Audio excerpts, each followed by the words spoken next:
Welcome to the Slumpfish Sunday Synth Show starring Digitone 2. Today we're going to be making some hard-hitting techno using my favorite synth of all time.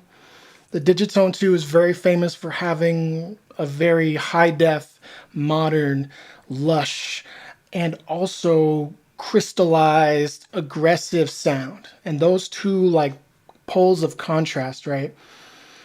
Those serve techno very well because techno, I like to think of it as like the ultimate exercise in contrast. You have your impactful sounds. Those are the sounds that are like right up front. They're usually super dry. They hit your chest, they jump out of the mix. So obviously, kick, bass, snare.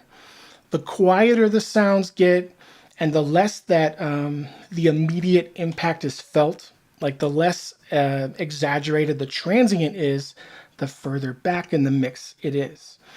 But often what happens with techno is you kind of get this like everything is up front that matters and everything else is just way in the back. And by way in the back in the mix, I mean like it's got reverb on it, it's got chorus on it, just the sounds that will tend to like linger and smear across the whole beat.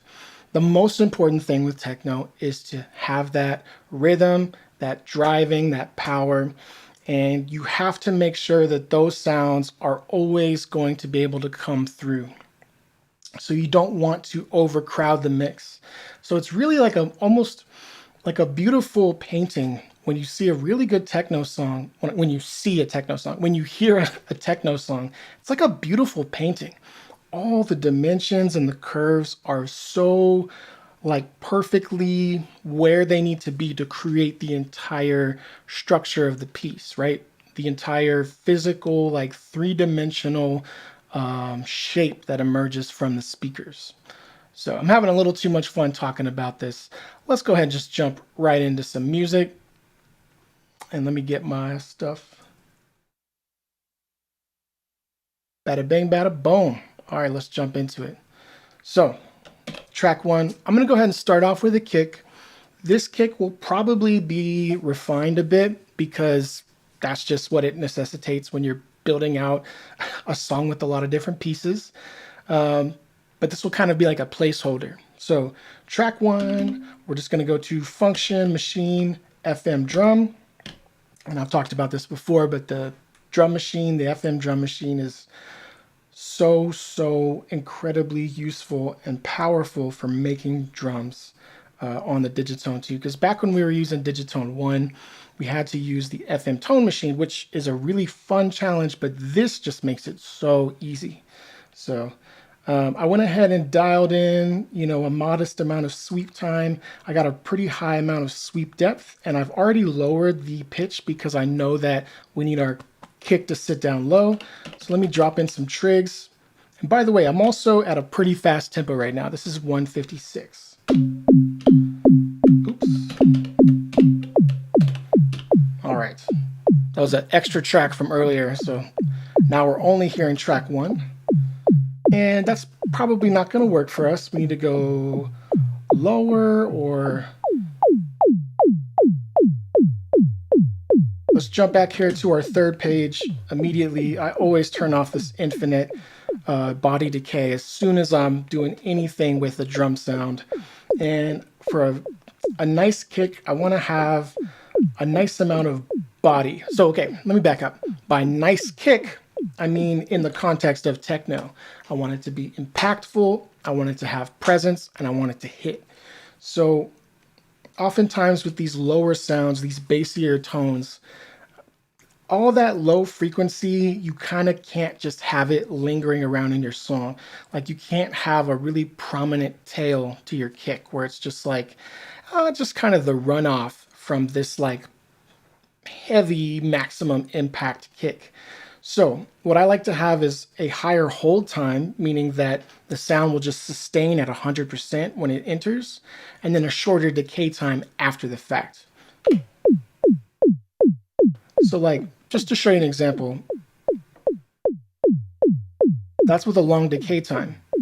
Now aesthetically, I think I like this kick better, But with the shorter decay and the longer hold time, this is going to have a better impact. I'm just going to have to probably massage this a little more to get it to where I want it. Play with this sweep time and that depth time. Lowering the depth will always kind of bring the tone lower.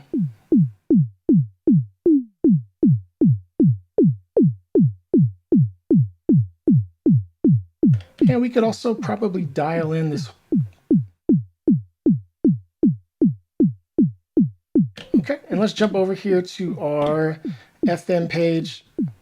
Bring in some FM. And obviously, that's not really the tone I'm looking for. So I'm going to go ahead and rise it up.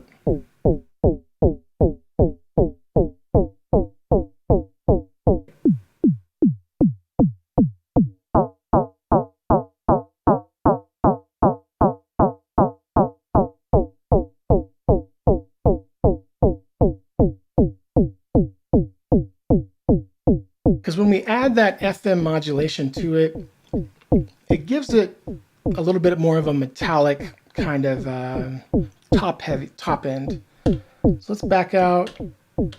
Let's play around. Let's probably lower our pitch. Okay, that sounds a lot better to me. But let's go ahead and play with this ratio a bit. Okay.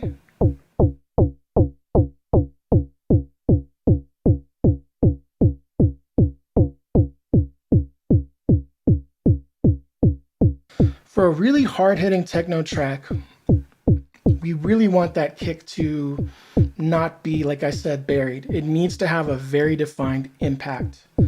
So while I like this, we need to emphasize, it just needs to have a presence that is both, sub heavy to where we feel it in our chest if it plays through like a really subby speaker, but also will kind of jump through the mix and also slap us in the face a little bit.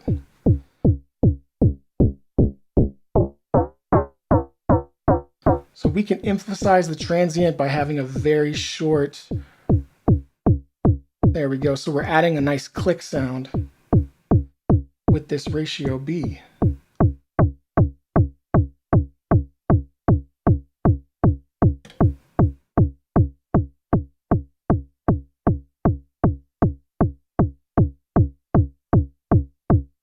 Jet Black 7957, thank you for being here, homie. Hope you're doing well.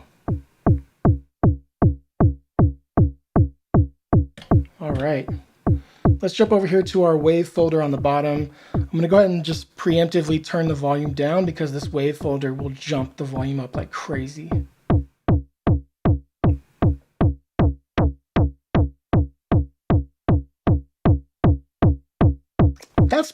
That's good. I like that. Let's go ahead and save it. Maybe put a little overdrive on it. Oh, and by default, the amp page always comes with a little bit of a tack dialed in.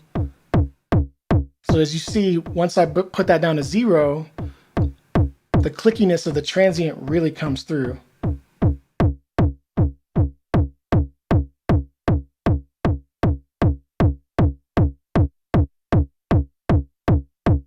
Okay, that will work for me and my ears.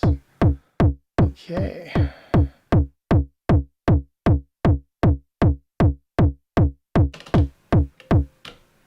So that's going to be like a placeholder because I know I'm going to want to define that a little bit further, shape it a little bit further. Track 2, okay, what is the other most important sound with a techno track? It's got to be the bass. The bass is not something you can get wrong. You can't really afford to get the bass wrong. It has to serve the kick, has to make a contrast with the kick. With most like drum sounds, like a drum set, the thing that contrasts with the kick is really reserved for the snare. The snare, and it is such a good counterweight to the kick. But in techno, it's moving so hard, so fast with that 4 on the floor pounding sound that we kind of don't have the space for it. Now, I'm not saying you can't bring a snare into it, but a snare often is not necessarily serving the same role as it would in other genres of music. So I like to concentrate on making the bass be the contrast.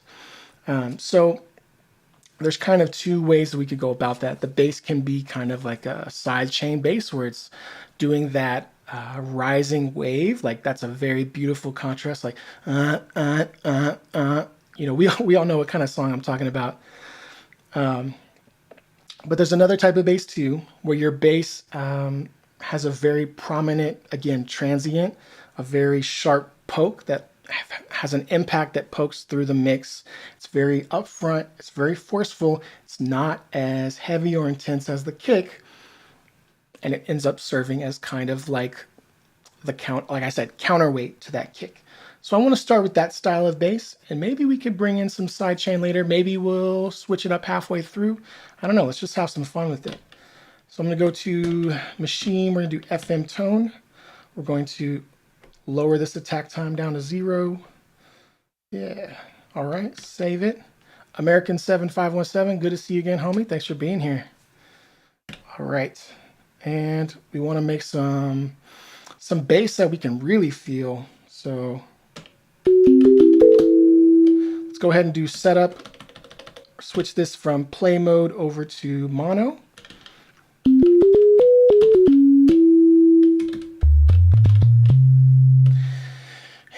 And already let's dial in some feedback. Let's jump to a different algorithm. I don't need to. Yeah, let's do algorithm 5. See how that feels. Jump to the second page. Dial in some of this modulation. So we're doing. Ooh, good lord. That's without. And that's with. That is gorgeous. I love that. Okay, let's jump over here to our LFO. Let's find the B level, because that's what that was. And let's put a transient on our bass, like a little bit of like a poke through, you know what I'm saying? So let's shape our wave. Yeah, we'll put on the exponential wave, and we're going to go ahead and put this on the mult setting. Yeah, let's see, 32. Maybe that's the speed we want to do. Uh-oh, I forgot to change the LFO mode. We're in free mode right now. We got to put it in one-shot mode. One-shot half is the best for drum sounds because it's just going to pick whatever point you're at in the parameter, jump it up, bring it down. So exponential wave shape plus half shot is kind of one-shot half mode is basically my go-to like modulation for most things, even sounds that aren't drums. It's just very easy to predict what's going to happen. And so in this case, we're going to get a very sharp jump up. That sounds nuts. So obviously we don't want to go too far with it, but we want to get something like that. So that's too far. Let's go a little bit slower. So the slower we go with this, the more prominent that initial click is going to be. Up to a point, then it's going to just become purely like a tonal change.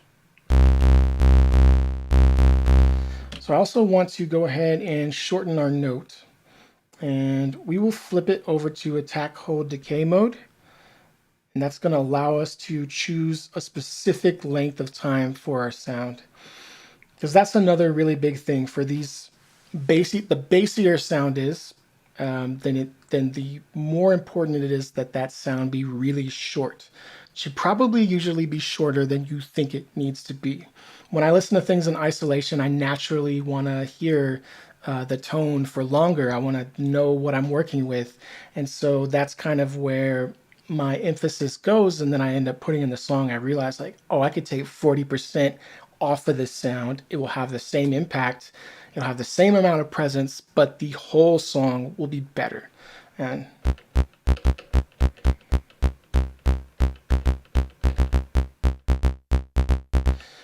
Jed Black asks, can I do the Detroit FM bass line? I'm not quite ready to tackle that, but that's a really awesome idea. So I think I will in the future. So try to do some Drexia or something. That would be awesome. Thank you for that suggestion. So this is an okay bass line. The feedback is doing a lot as far as like giving it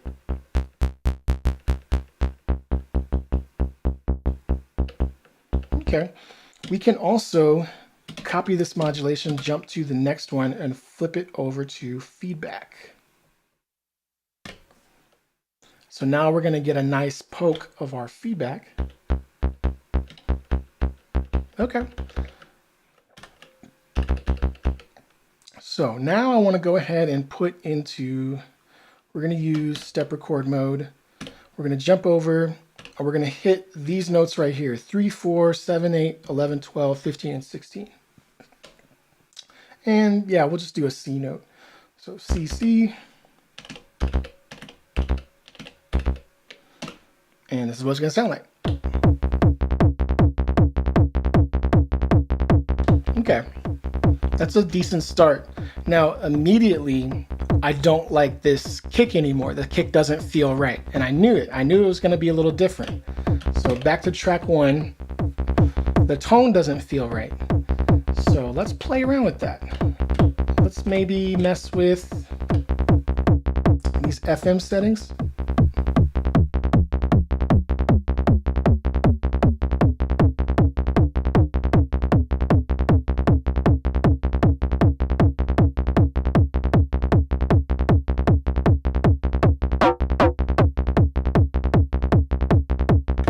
Okay, so lowering the amount of the FM envelope definitely helps make this kick kind of lock into place a little bit better.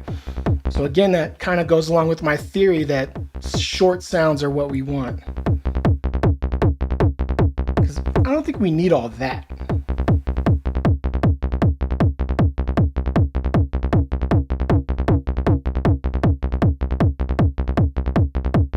Okay.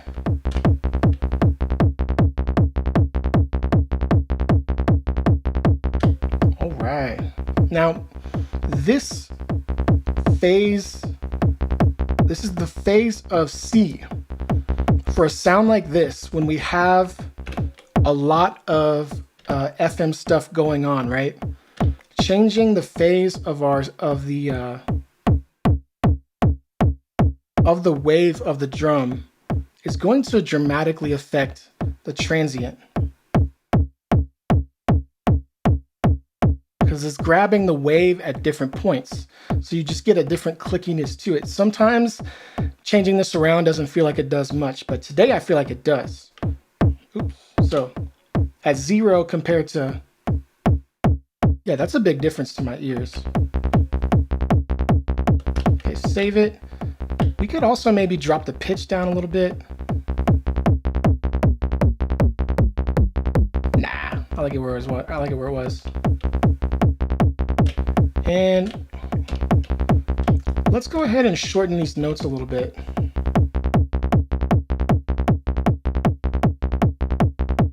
Okay.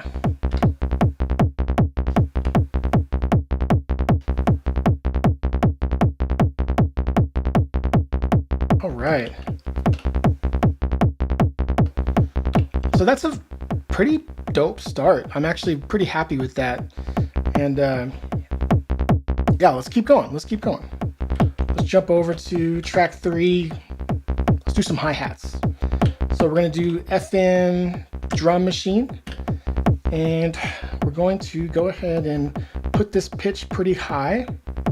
Man, we can go so high with this thing. That's crazy. And maybe I'll mute those sounds for now. Let's start bringing in some modulation. Oops, sorry. Lay down some trigs. No! That's not what I want.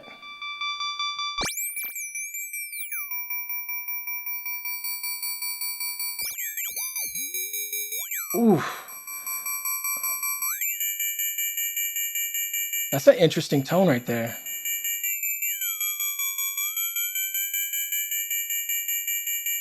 Okay, we can play around a little bit with our envelopes too.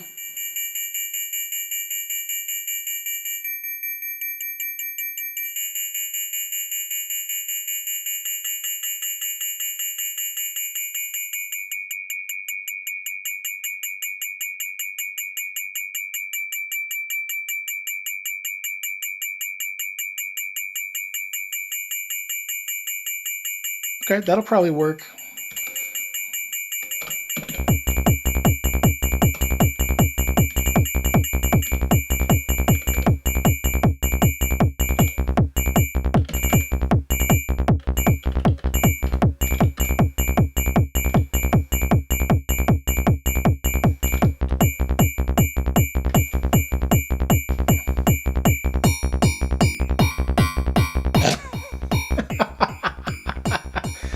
Sample rate always just does the most.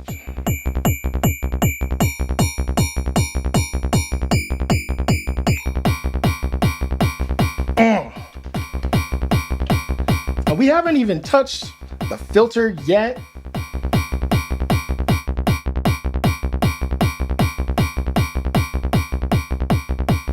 Okay.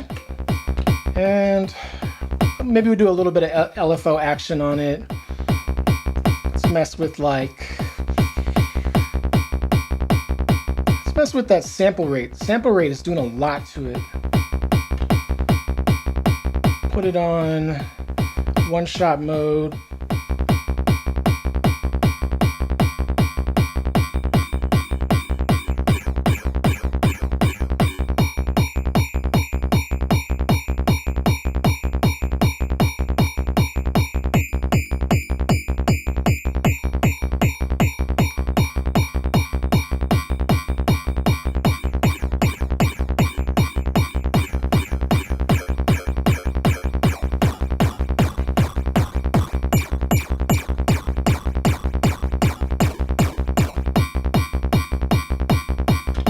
Okay, I like that. It's always good to then compare to what you just did, because sometimes I'll trick myself into thinking I just changed the sound a lot and I didn't, or I'll trick myself into thinking what I made it better. So it's always good to just double check, you know, because a lot of times I'll have to be like, wait a minute, this was fine before I started doing stuff to it. So that's without. And that's with. So maybe there's a happy middle there. Cool. All right. So that's like sound number one right there. Let's go back to our bass. I think this could be, we haven't even messed with our ratios, right? So this is algorithm 5. The B1 and the B2 operators are both affecting the A operator, which is then funneling down to the C. Right now the mix is in the middle, so we're getting both A and C. So A is getting its own personal offshoot. So that's C by itself. C is just a super basic sine wave. And then A, the mix all the way over to this side, is the much more FM affected sound. So we're getting kind of a nice softness from the sine wave and this sort of heavier or more textured side. Let's see what we like.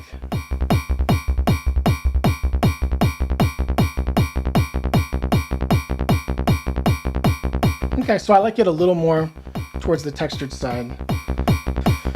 Let's play around with our ratios a little bit. We don't have to live with what we make. We could just always go back.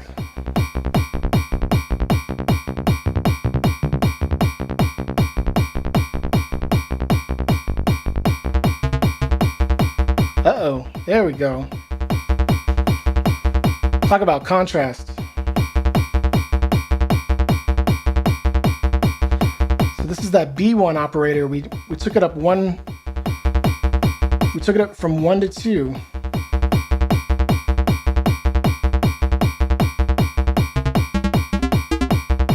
Cool, I like that. Maybe bring it down a little bit now.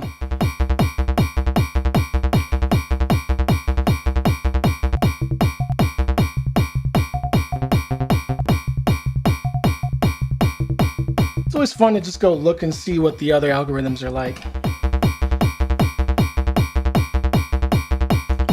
I'm glad you're digging the bass, American 7517. Now we can mess with the waveform if we want. If we go to the left, it's going to change our C waveform. If we go to the right, it's going to change the A and the B. So even just moving it a little bit kind of puts some hair on the chest. Then further we go.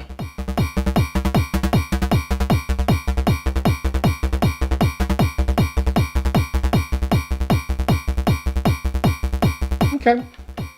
I'm gonna keep it there, save it, but let's also audition to hear what it would sound like if we maybe make that soft sine wave from the C carrier a little bit dirtier. So start at 0 just so we get like a clean picture.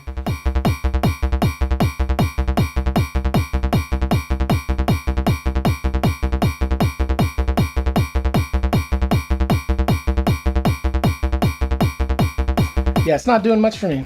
So I think that's good. Let's keep it where it's at. Maybe dial it back a tiny bit. Oh, you know what? Okay. Ooh, I like that. That sounds good.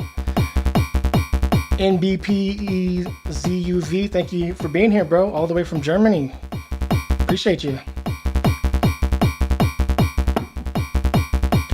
Okay. Cool, I'm liking that. Let's jump to next track. Audio Glitch Guy says, how you making your mic volume reduce when you talk? Just classic sidechain compression. It's built into my program OBS. So it will just follow my voice and then pull down the audio. All right, track 4. Let's go back to FM Drum Machine. Let's lay down a bunch of trigs and let's just get weird again with our sounds. Let's dial in a little bit of sweep time. Just a little bit. I guess, okay, we'll have a decent amount of sweep time, but we're gonna do a little bit of depth.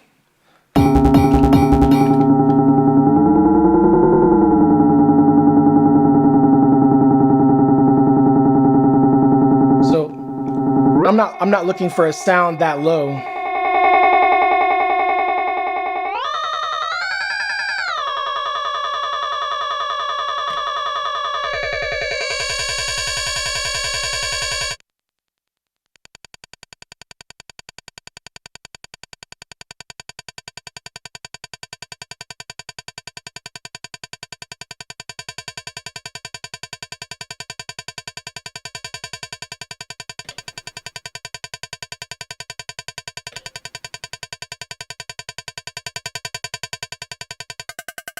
Ooh, okay. So changing the operator A and B wave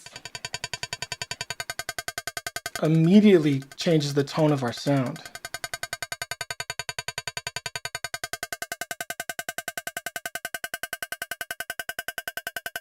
Let's hear it with a little more decay so we can really follow it.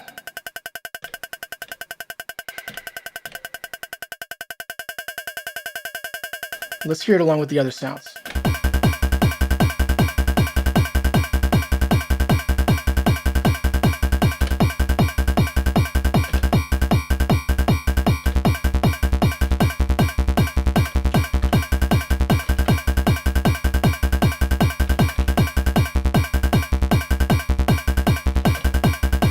Okay.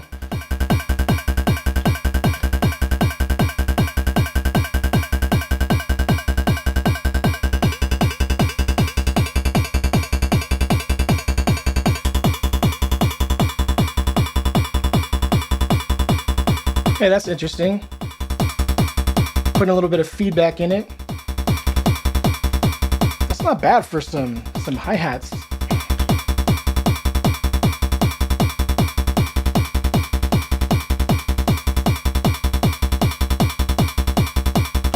Sick, I like it. Okay. That track 3, I think we could bring it down a bit.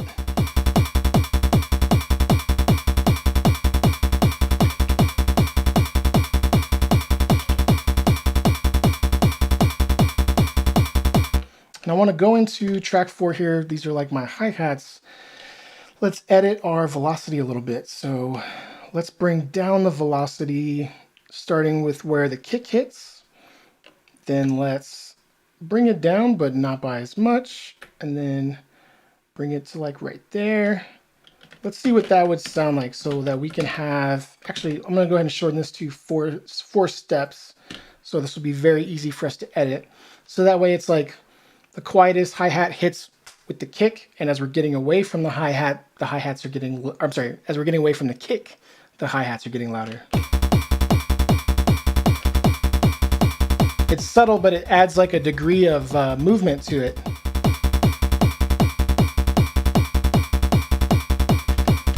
Maybe let's pan it.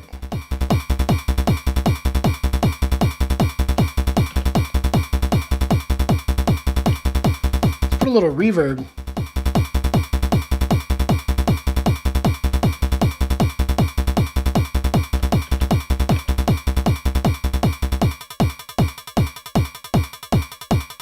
Okay, now I'm gonna try to bring in our bass here and find the right exact level that I want for it.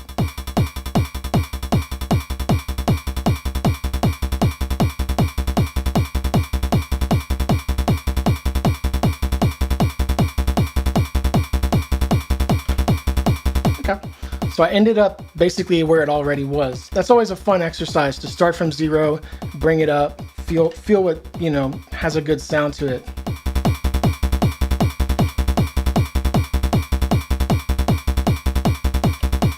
Okay, now I want to try to have some contrasting sounds that can really ring out and linger and sort of smear across all these very short sounds, you know? And I want to employ like some heavy reverb on it, some washed out, you know, crazy stuff.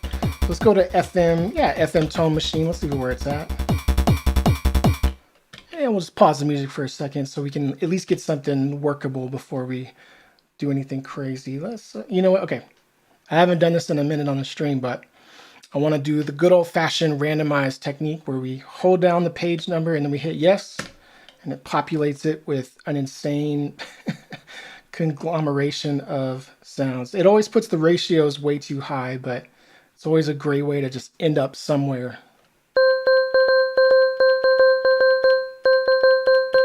All right. Of course, we gotta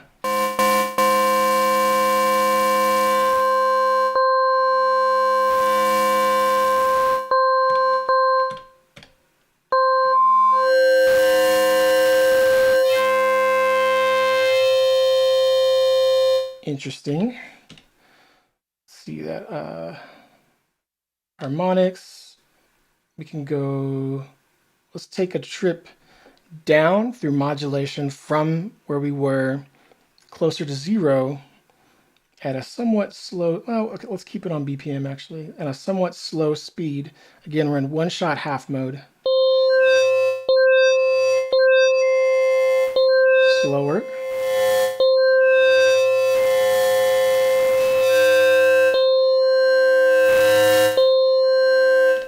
Maybe put a long attack time on it.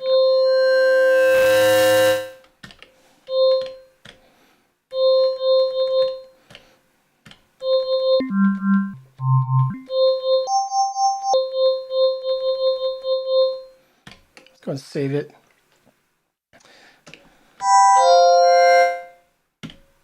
Put some reverb on it.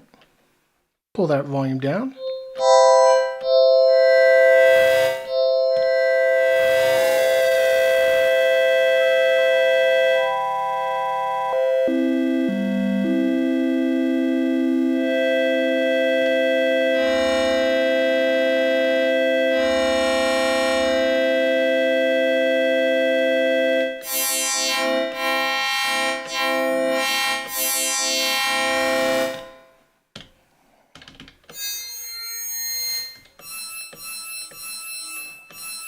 So we're getting some of that like classic FM, weird, metallic. Ooh, nice and low. Now it's like we just walked into an 80s movie, like the villain just walked into this.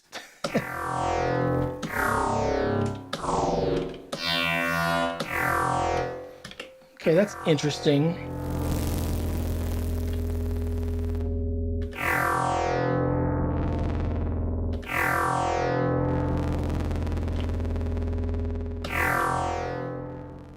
Okay.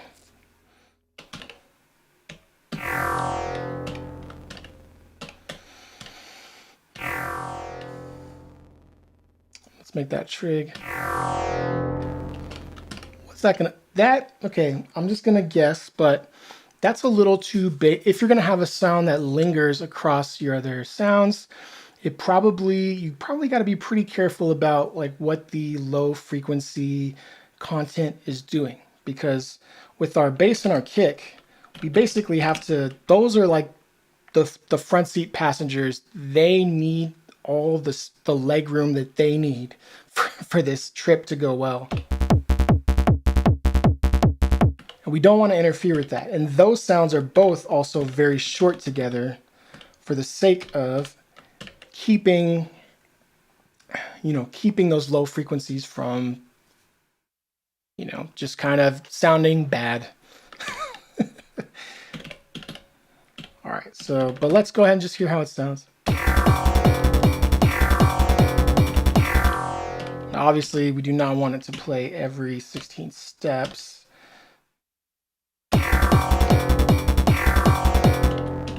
Let's change it to 64.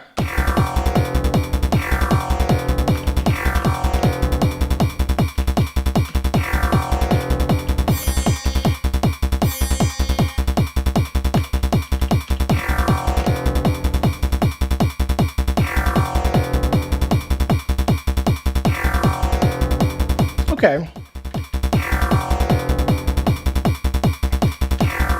Let's get a little stranger with it, right?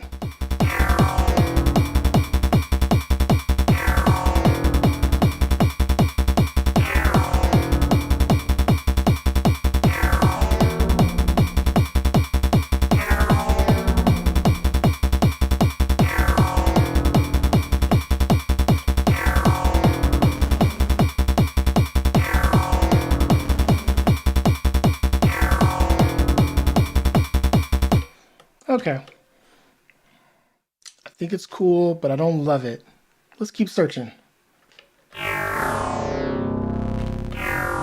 Put some chorus on it.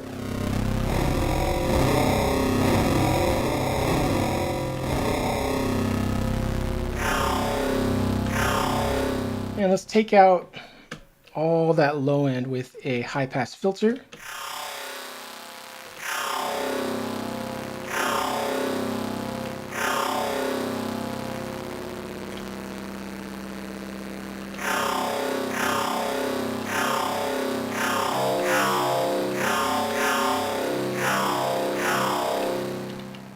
This is fun. Okay.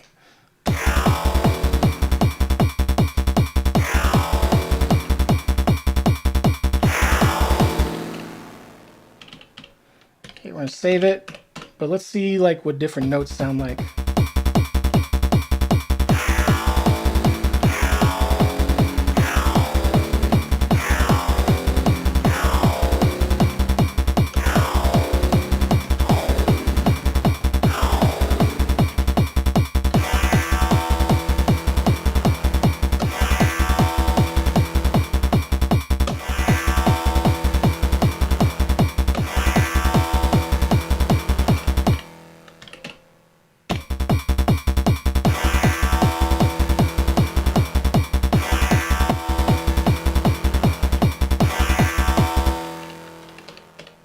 Cool.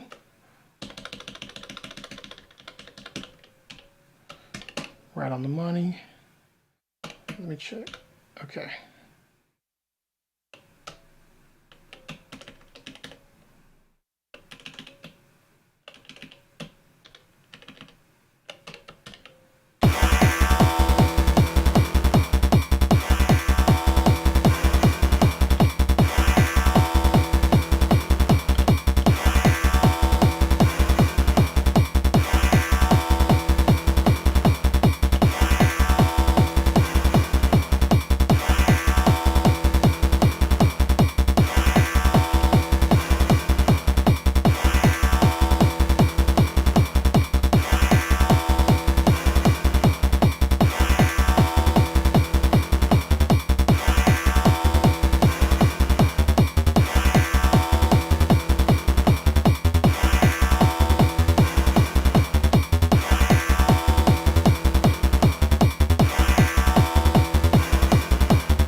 Cool, I like that better as a bass line.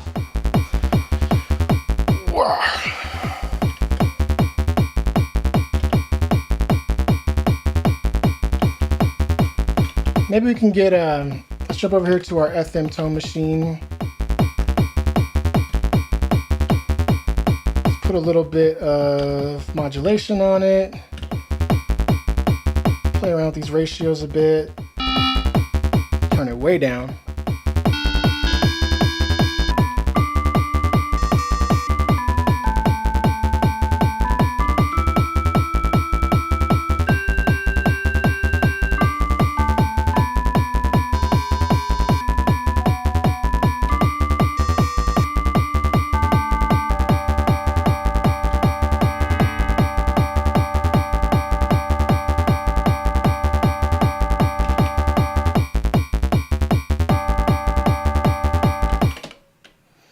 And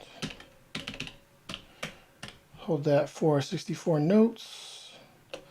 Save it. That's fine. All right, we gotta, every time, I add pages to it, it copies over the trig, which sometimes is incredibly useful, but a lot of times it's just, annoying. Let's try to do something interesting. Okay. Here's what I want to do. Shorten this back to 16 steps. So I want to try something. We're going to go over here to our LFO. First, we're going to turn the amp volume all the way down. Then we're going to jump over here to our LFO. We're going to find amp volume as our modulation point. Then we're going to find this ramp sound, put it in one shot half mode, drop it down to 1 BPM, put it at 32 speed, and see if we can make ourselves a nice rising wave of a chord.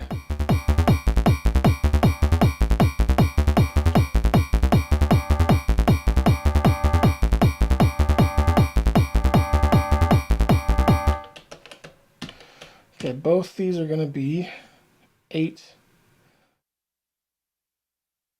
steps long.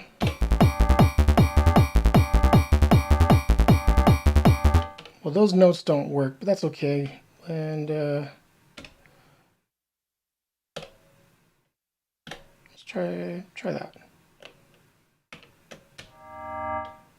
Nope. Just keep it simple.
Okay, that could be interesting.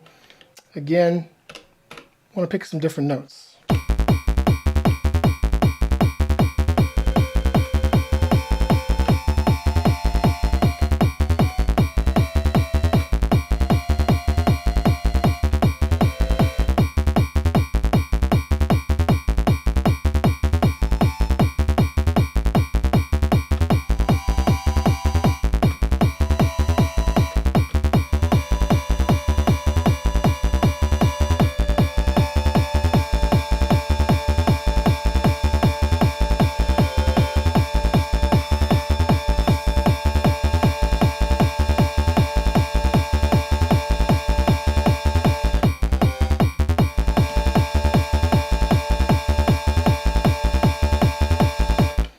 that could work. Okay.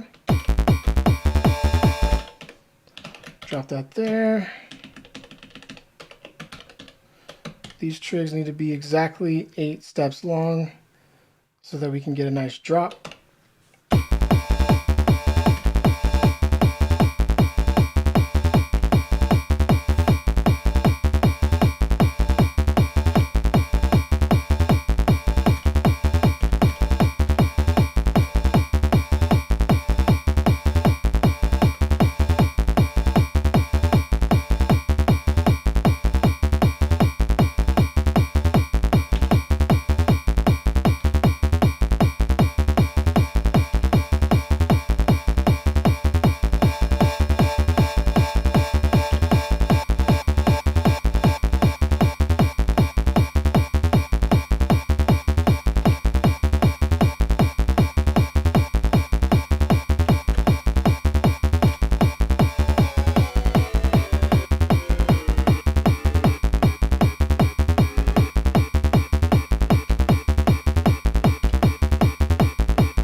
Cool. We can come back to that.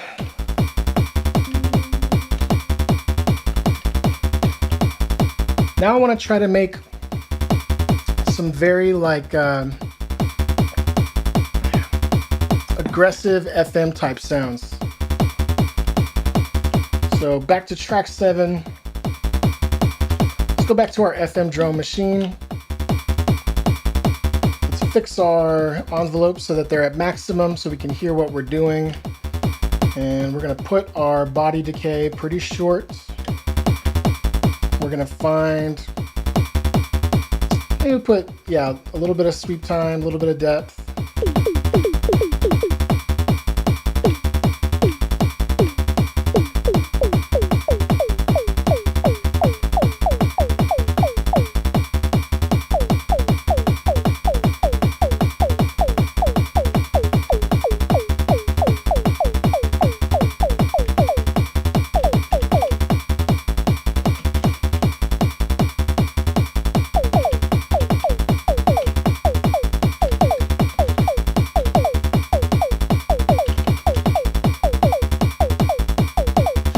So at worst comes to worst, we have like a cool kind of little quick tom type sound, but I also want to see if we can make it a little weirder.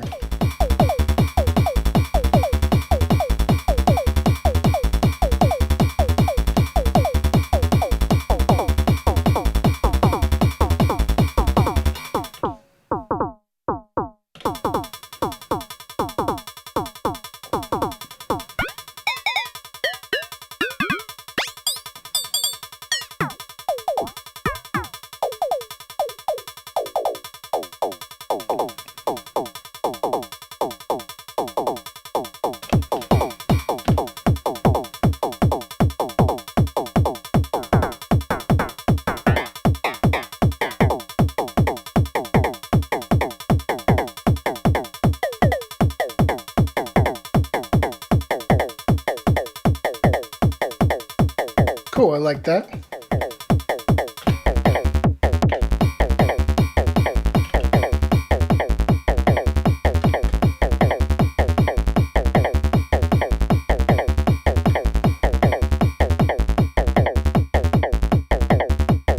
Whoops, didn't mean to, wrong track.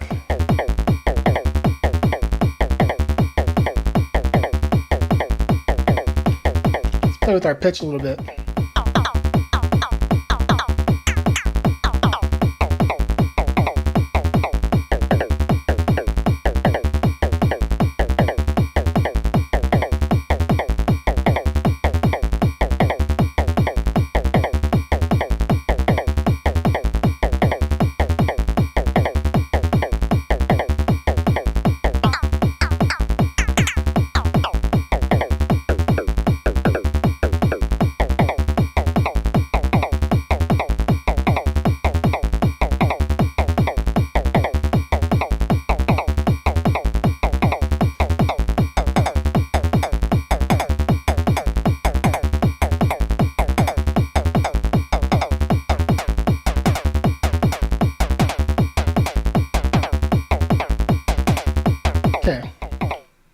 want to go ahead and put a modulation to affect the C wave of the operator.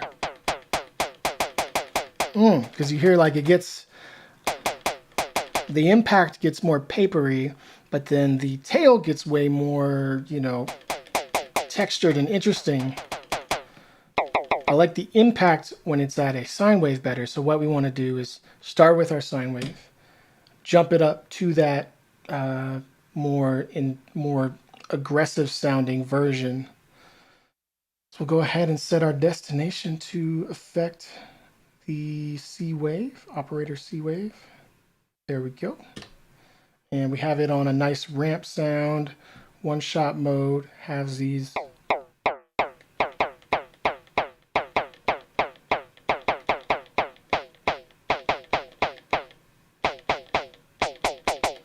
So when we do it at such a high speed, it gets there so fast. So we can pull down the depth.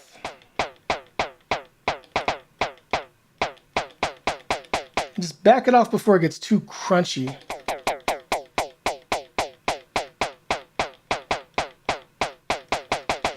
Then let's put a little sample rate on it too.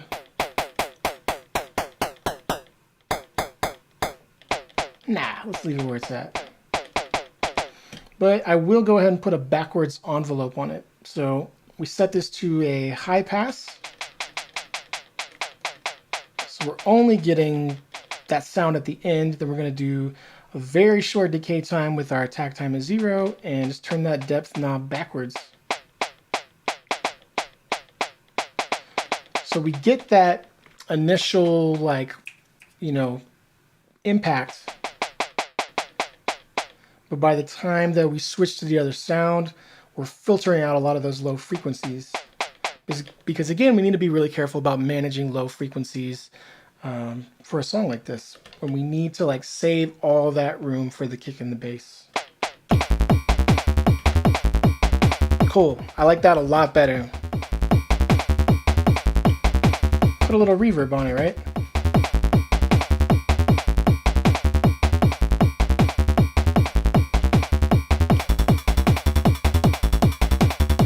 Now, what were these other sounds? Let's go back and hear like what we were doing on track 5.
Yeah, it's okay.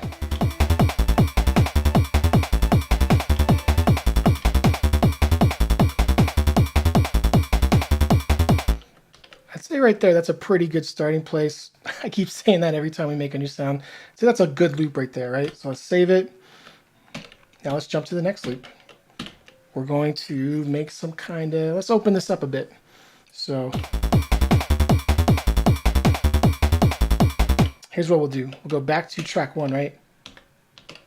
Track 7 is our, so we'll go ahead and just take that out of loop 1.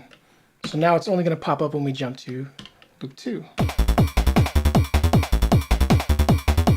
Actually, let's go a step further. Let's go ahead and copy it over to track 3, or to our third pattern, save that. Pattern 2 is going to have also, again, no percussive sound. And this one is where the hi-hat is going to show up. So pattern 1, we're going to go ahead and take that hi-hat out. Or better yet, we'll put it back in, but maybe just like right there. So it's just that upbeat.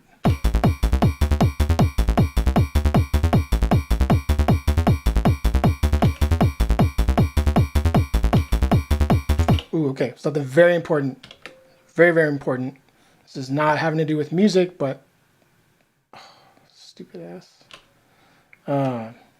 Why did you do that? God damn it, idiot.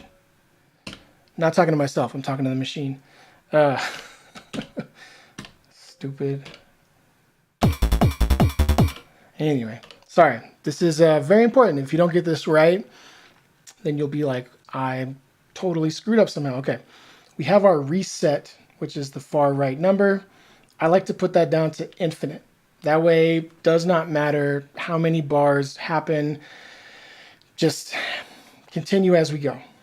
But you have this thing next to it as the change amount. The change amount indicates to the Digitone how many steps are we going to play on a pattern before it's time to jump to the next pattern. It really sets like what is the increment that represents one full loop of the pattern.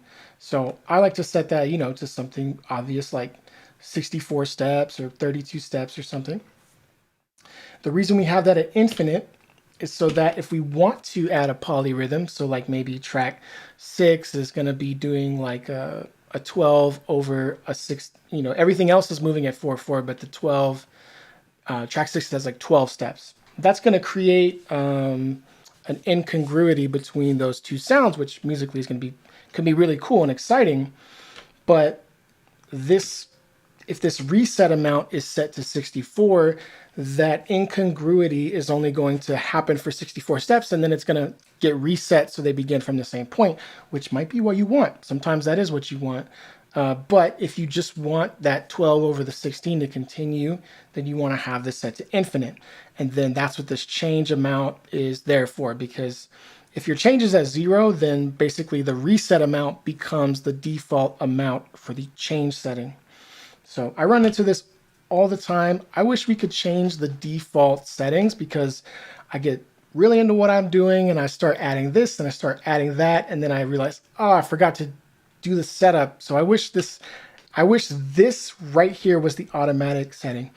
Now, I did play a Tonverk, and I said this on the last stream. I played a Tonverk recently, and it did that. It gave me this as the automatic and like the change as being something like 64. And I was like, yes, like bring that to the Digitone 2, please. It's not actually like a new feature. It's just a different way to organize behavior on the machine. Or at least give me the ability to change it. That's where like advanced mode or the personalized page can be very helpful. So we are going to pattern 1, start here. Again, now we got to change pattern 1 so that it has 64 as its amount of steps. And again, of course, most people know this, but in case you didn't, hold down function while you turn any of these knobs, and it will do it in increments of 16, which just saves you a lot of time. And then pattern 3, we're going to do the same thing, put it up to 64. Okay, so this is our first pattern.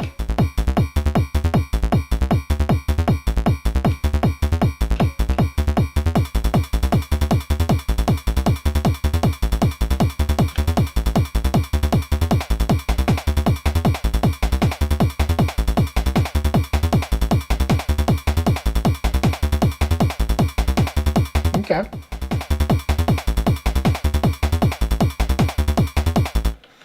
And now I'm hearing, though, that we kind of need to go even further backwards. So this first pattern right here, I want to go ahead and copy this. We'll put it in. No. Here's what I'm going to do. Okay. Pattern 3, copy. We're going to move this over to pattern 6, paste, save it. Okay, pattern 2, copy, moving that over to pattern 5, paste it, save it, pattern 1, copy, move it over to pattern 4, paste it, and save it.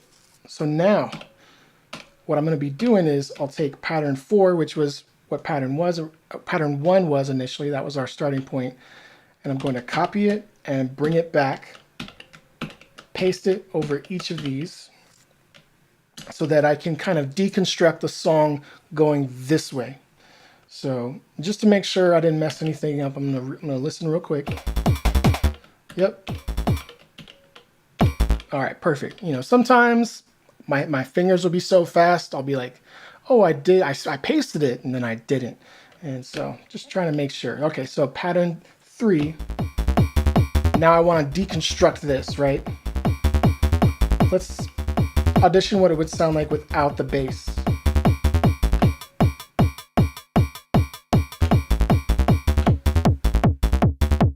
Cool. Okay, I know exactly what I want to do. For this pattern, I want to go ahead and remove track 3. Oh wait, no. Yeah, that is what I want. Okay, track 2. I'm gonna go ahead and do the same thing. So now we have, and I want to then deconstruct that even further. So this final beginning, actually, let's go ahead and just copy this pattern to the one before it, save it. So now pattern 1. What I want to do is go to our bass line here, and this is an A note. Let's go ahead and copy, paste, paste, paste. So we're getting nothing but A. Let's listen. Now listen as I go 1, 2, 3, 4, 5, 6. We're going to move in iterations of 64 steps. Wait a minute, what did I do wrong? Oh yeah. Let's go to try. I see we also have these upbeat hi-hats. I'm gonna go ahead and take that out. That closed upbeat hi-hat. All right, pattern 1.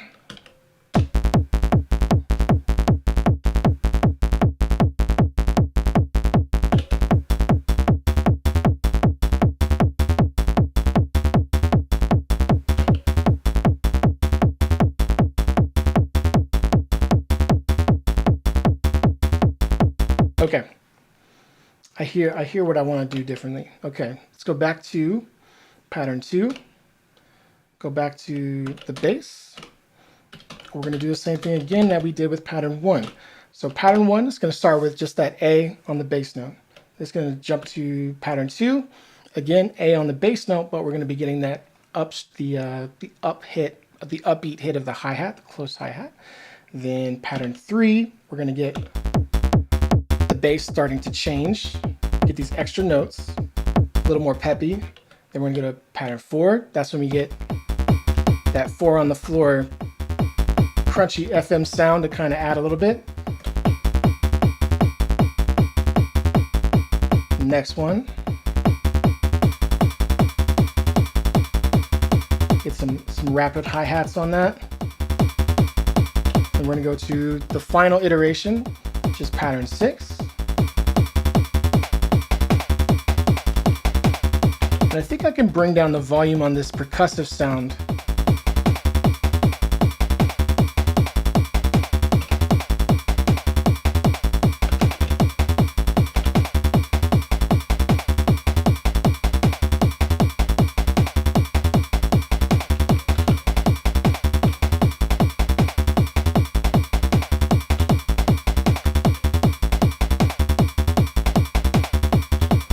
What would it sound like if I raised the pitch on it too?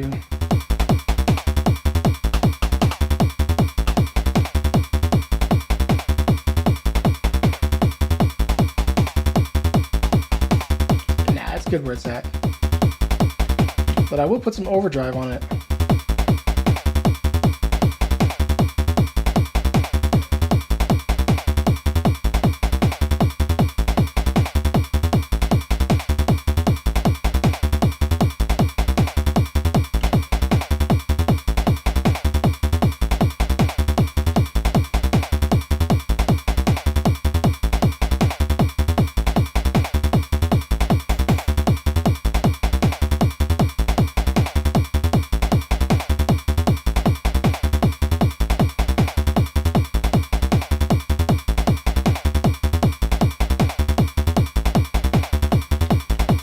Beautiful.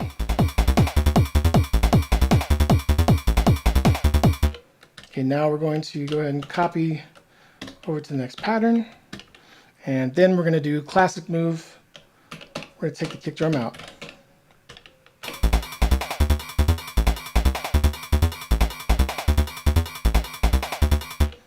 Then we're going to go ahead and copy pattern 6 over to pattern 8, paste it. Now pattern 8, when we come back in, we got to come in harder. We got to really feel it. So I'm going to go to this is our nice hi-hat here. Let's open up the hi-hat.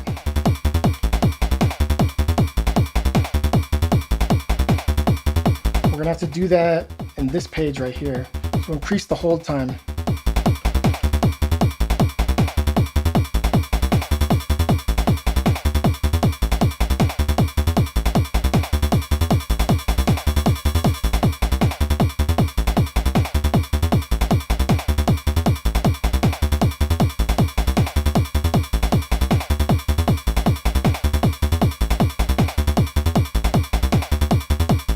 It can be subtle, it doesn't have to be crazy. And you know what? So pattern 5 is when those hi-hats first come in, right? So pattern 5, those hi-hats are nice and closed. Pattern 6, we get the extra percussion that comes in. Let's go ahead and affect just that trig right there by increasing the decay and the hold time.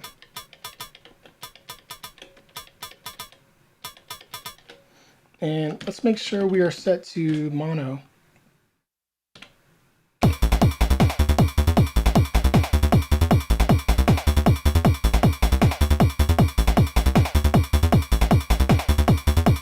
Okay, save that. Next pattern. See, now we gotta see when we're jumping backwards and forwards, we gotta be careful because this track is now different from the one that comes after it. So we're gonna do copy track, and we're going to track 4, paste it onto this one. Then we're gonna go back again, copy that one trig, go ahead and paste it in there, save it. And then let's keep that going. Yeah, so then for this one, all the hi-hats are a little bit more open, but the third one remains a higher amount.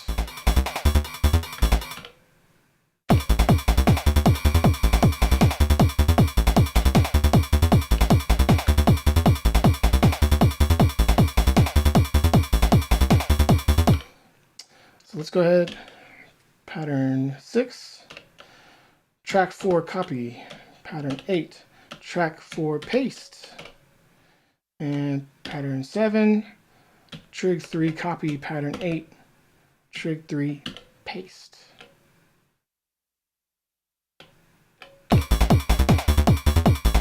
Beautiful. All right. Now, like I said, I need this to like come in even harder, right? So the hi-hat is definitely helping there, but I think we need something, maybe that sound can get more intense. Maybe we can just put some overdrive on it.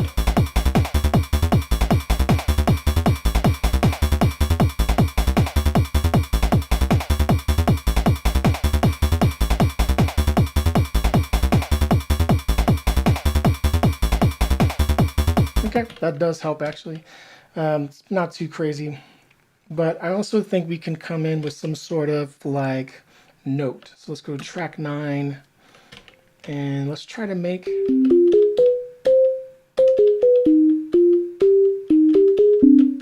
some sort of note to go over it, and we will put it right there. I want to have a long decay time and a short attack.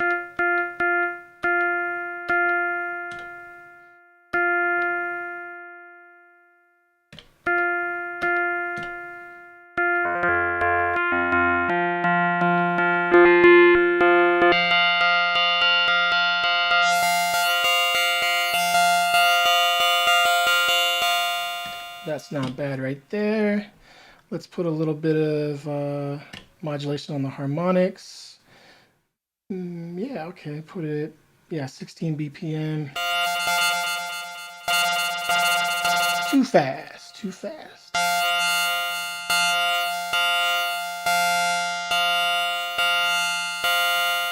But let's do trig mode so we know it always begins from the same point.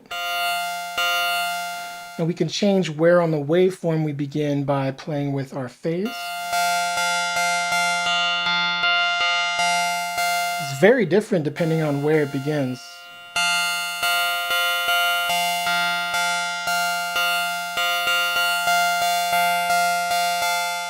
Cool, I like that. Turn it down.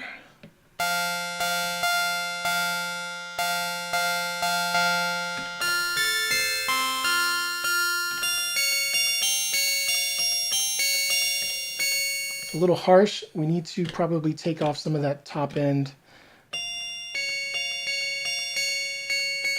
But we're going to use the envelope to just put a little bit back in on the initial hit.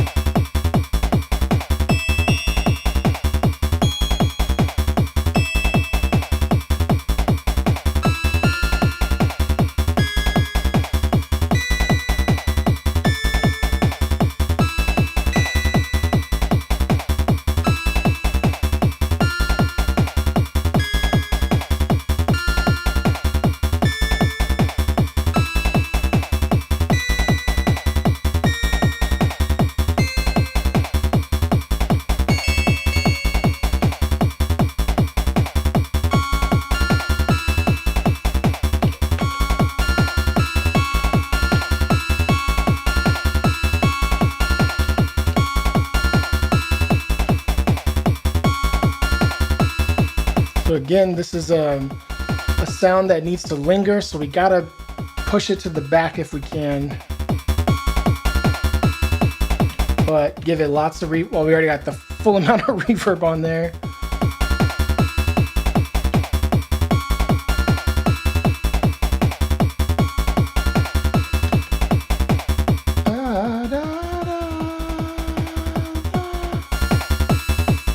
Okay, I'm gonna flip it to a high pass.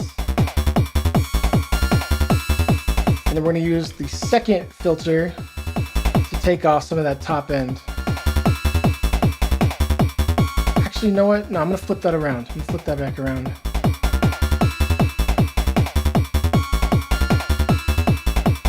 We'll use that second filter to take out the low end.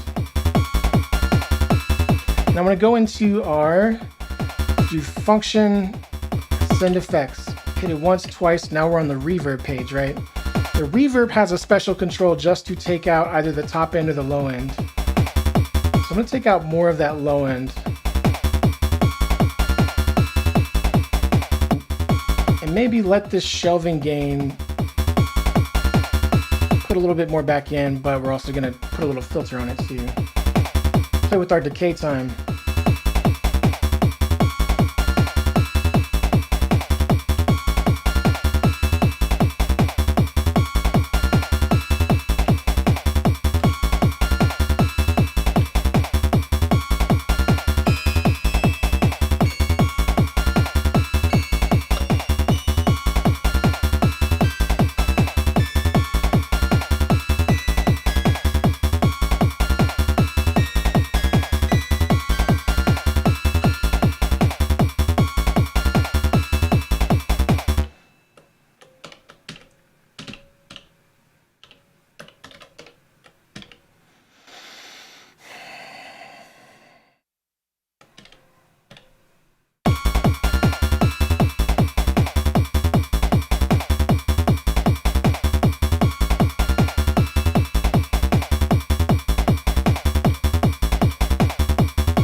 Cool, I kind of like that.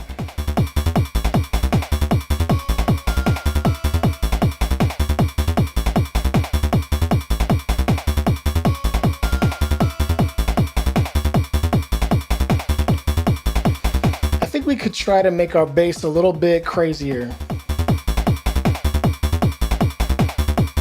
But maybe let's save that craziness for this later point in the song.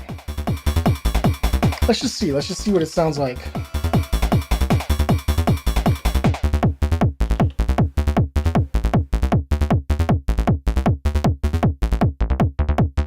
You gotta be careful because we can't go too far with it.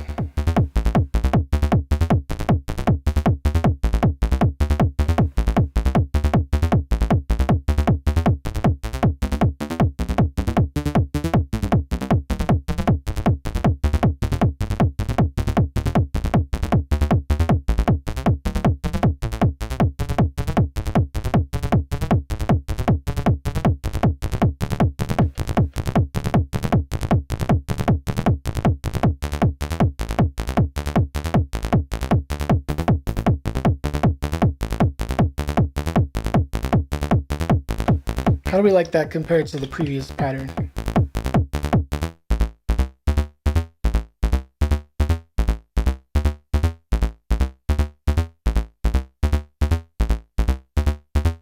Creoc7858 says, "Hey Slump, good to see you. Idea for this session or a future one, would like to see you take on making a track using hocketing for the main melody hook riff, splitting a musical idea across many different instruments." That is a really sick idea. That's a cool idea. Let's try that with this bass. Thank you. That is a cool idea. Let's try that with this bass. I'm gonna go ahead and copy this track, right? We're gonna put it down here to track 10, paste. We're gonna go into track 2. Let's grab just those trigs, put those right here. And so this track will be like that little more interesting bass. Oh, I'm doing this on the wrong one actually. That's all right though. Pattern 7. Yeah, that's a really good point. Digitone is kind of like uniquely good for that type of thing. It's all about management though, of course, like, because I could probably get lost really quick if I'm not careful. So let me go back to pattern 7 and just reload that to where it was. Pattern 8. This is our bass compared to the previous pattern.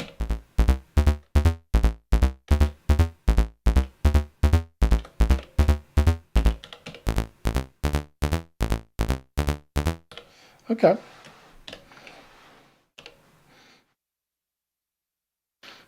Let's do, I do like that.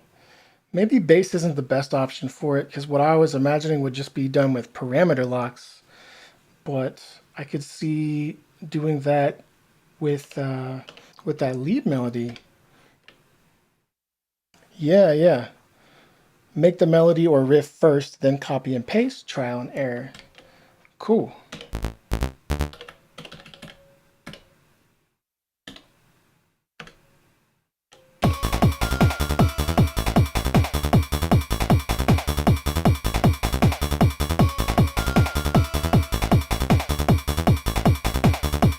Hell yeah. Okay.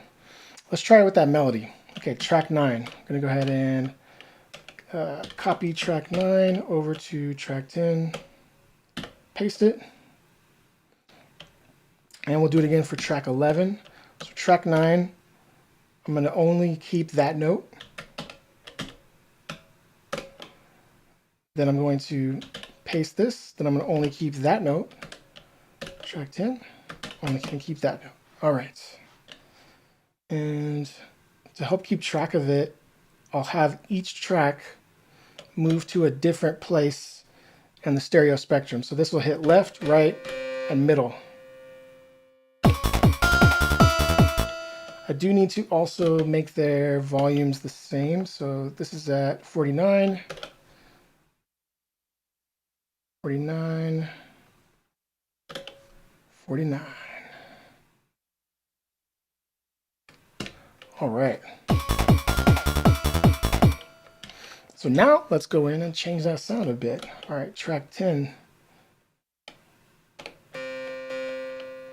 See, what is this note? This is a F6. So I'm going to make my default sound a F6 so I can just hit the trigger to hear what that note is going to sound like. And let's change the algorithm.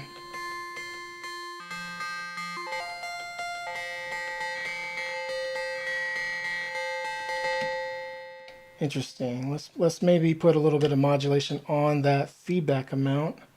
Set it to, yeah, trig, hold. Clutch Haskins, thank you for being here, homies. Good to see you.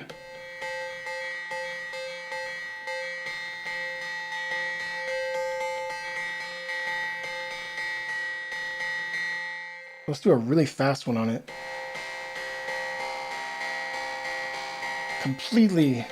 Completely screwing up that sound. I love it.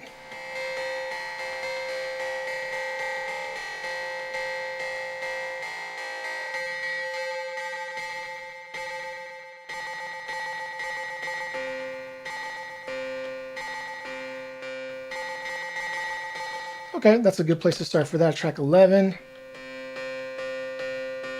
That's a good point. That's a good point, Kriosh. How do I pronounce your name? I don't want to get it wrong. Kriosh.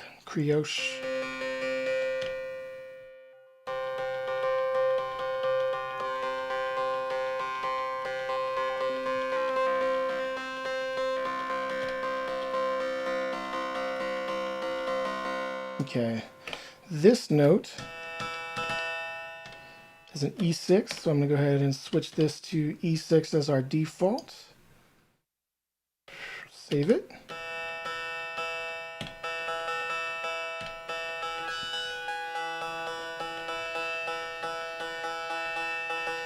Kriak. Cool, man. Just don't want to get it wrong. I feel like I'm always struggling to pronounce some of the usernames because sometimes they're not even based on like a name. They're just like a collection of letters. Kriak.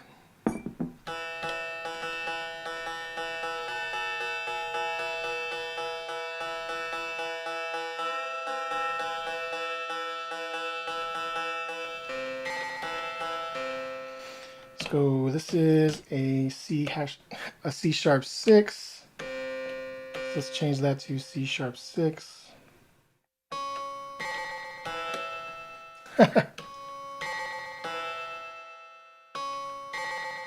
This one's just a little too intense.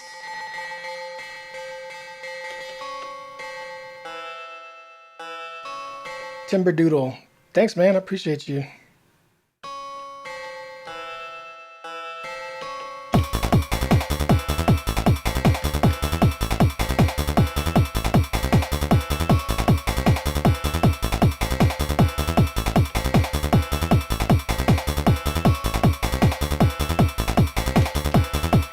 Change this note, make it higher.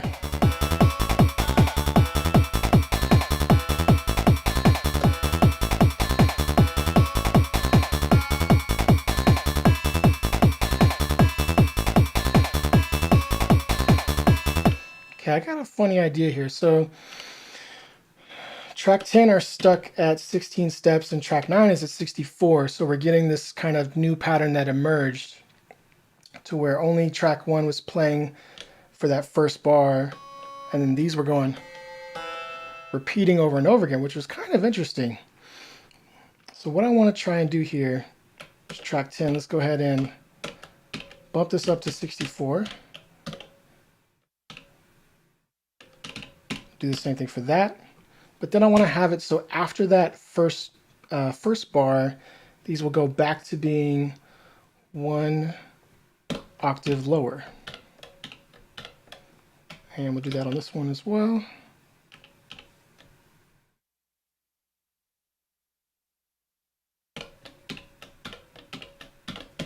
So let's see how that sounds.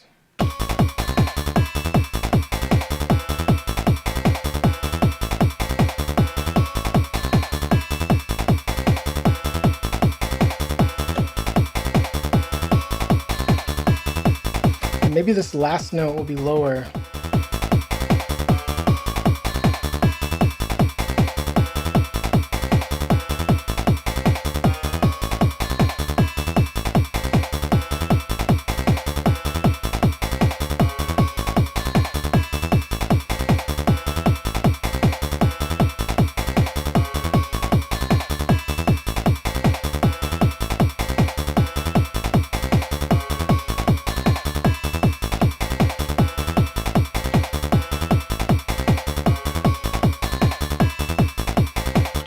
Cool. I kind of like that.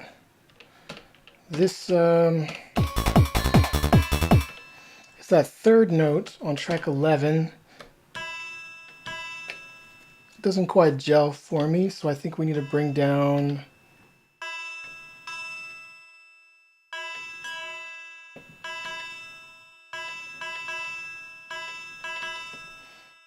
something. Yeah, let's bring down this.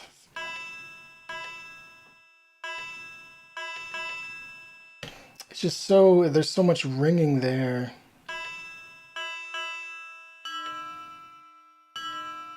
Ooh, I like that sound. How does that sound?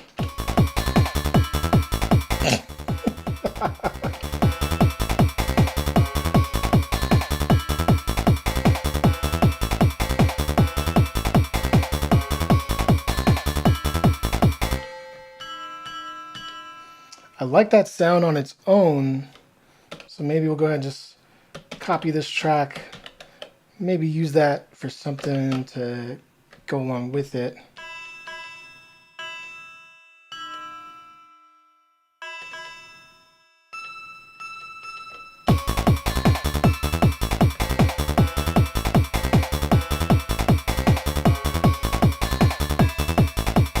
Yeah, I like that better.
So let's hear how it sounds when we go from pattern 6 all the way to pattern 8.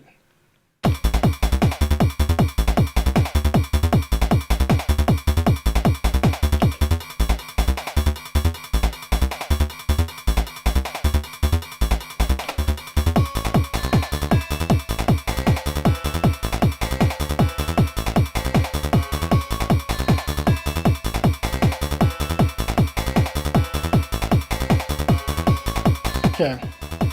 So the bass changed when we got to pattern 8.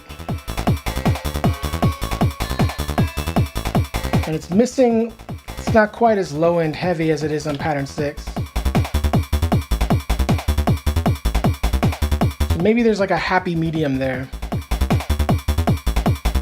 Let me say this, okay, pattern 8. What's our bass doing that's different?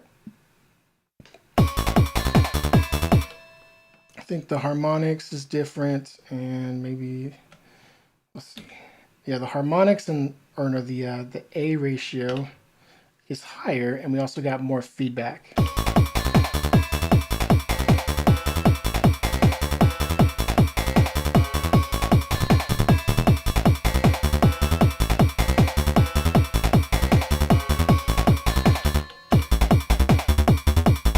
Okay, yeah, I do like this better. But maybe we need a little bit of filter action, put a little bit of low pass on it.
I like how that sounds.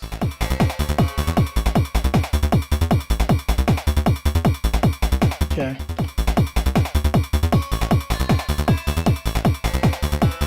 Maybe make it a little bit shorter.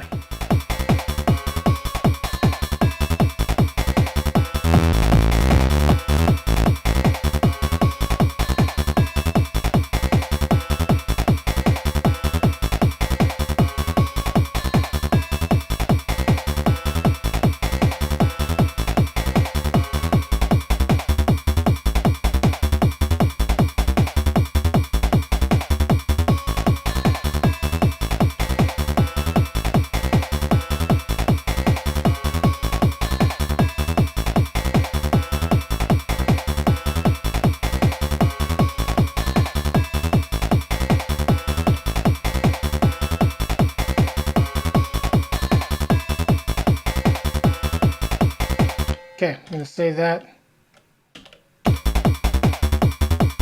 That's our other bass, and this is the new bass. Okay, I'm gonna have to go with the new bass. I think that's the way to go. If anybody disagrees, speak now or forever hold your peace. Track 2, copy. And what is our level here? 82. What's our level over here? This is 91. So, track 2, paste. Track 2, paste. Track 2, paste. Track 2, paste. Track 2, paste. Track 2, paste. Track 2, paste. Now we gotta go in. I should have been editing the sound using the amp volume because when you copy over a track, it's going to carry that parameter with it, but it will not carry over this side on the left side. This is an independent amount of volume. So whenever you're loading kicks into your sounds, the kit needs to have probably, if you can create your kick to where the levels are all at 100 and the relative amount of them is controlled by the amp volume. That way you can always have your kit be like balanced the way you like it, as opposed to like, hey, I brought this new kit into this track, but then now I have to rebalance it again. Just one of those things, one of those quirks about, you know, the way that it runs. So 82 is the amount for that track. We're gonna go ahead and just drop this to 82. There we go.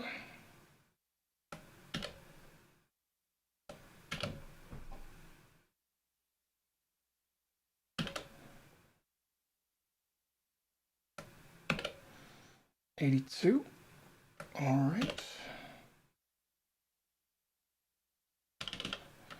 Let's go ahead, let's go backwards in time, and let's hear what it sounds like as we move through each pattern. And I have an idea I want to apply to this, but we'll see. Let's see what happens.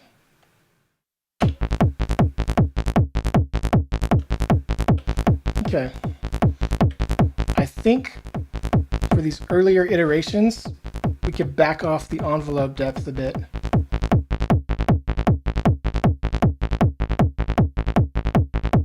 Okay, let's do that again on the next one.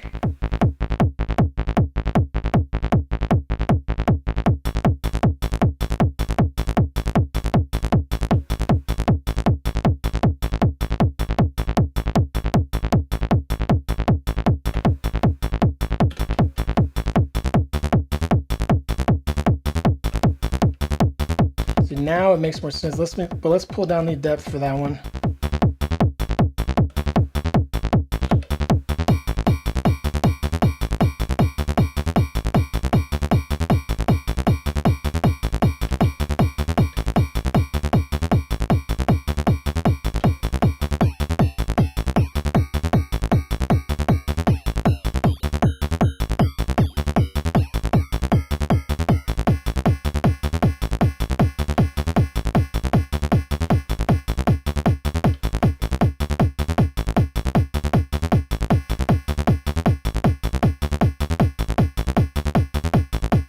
Cool, so I'm changing that sound too. Save it, because now I want to fix that sound across all the other sounds.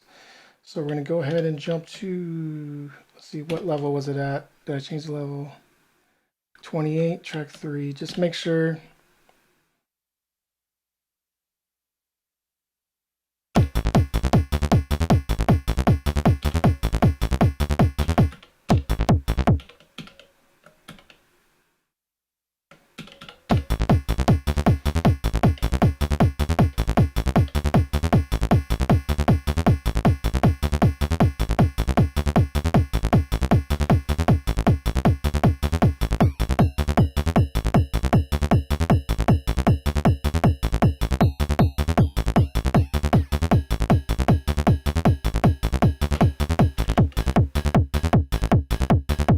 kind of like that.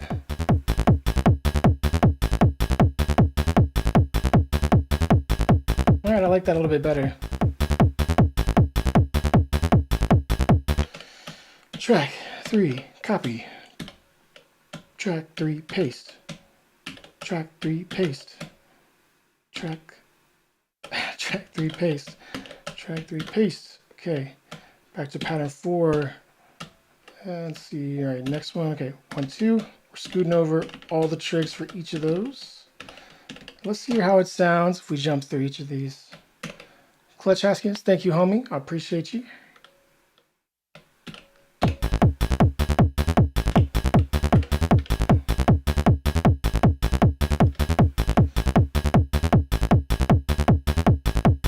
Here we go.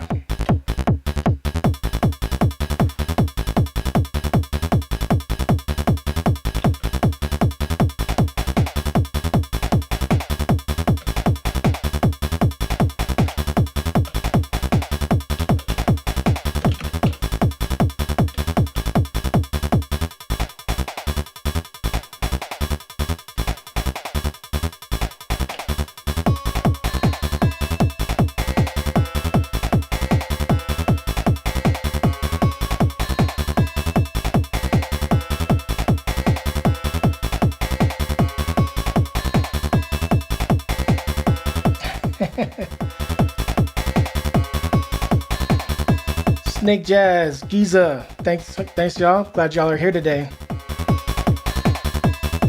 Giza, I meant to tell you, dog. I finally watched Obsession. Oh my god, dude. You did not warn me how crazy that movie is. Oh my god, dude. Cool. I'm digging this track.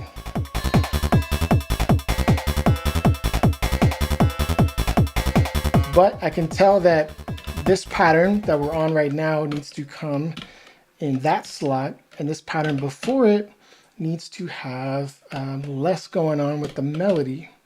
So we have this first bar of stuff, but then I want to have the stuff that comes later not be happening on this iteration of the pattern. All right, so now it's going to be.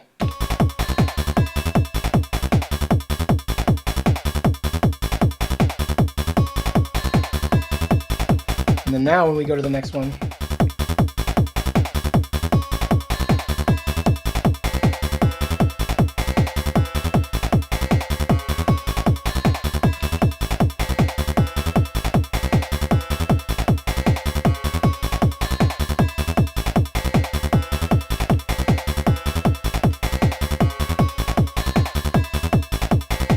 okay, now let's copy this pattern.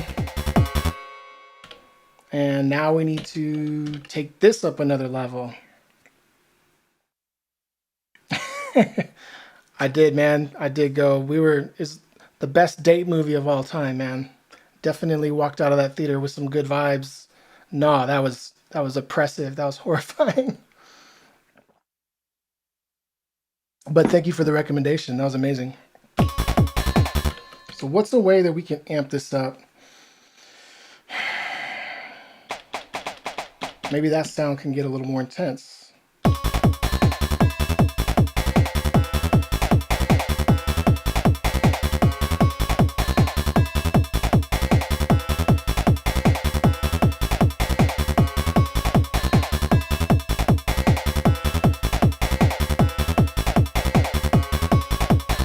Nah.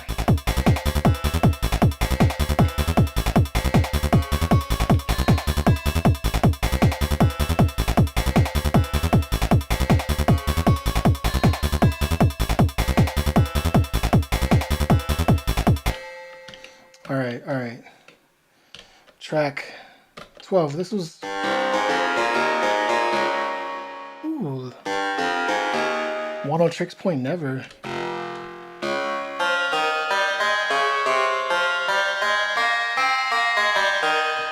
Man, that's what FM does really well.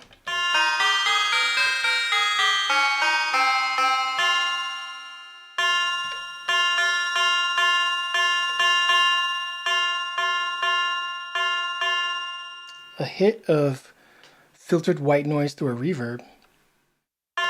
That's a good idea. Let's do track 13. Let's do drum. Oops. We'll do machine. Let's do wavetone machine because I like that noise module a little bit better. I guess it doesn't really matter, but noise level up.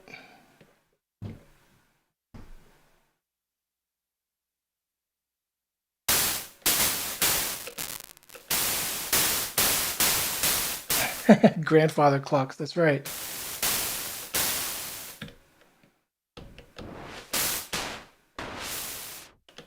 Yeah, put some resonance on it.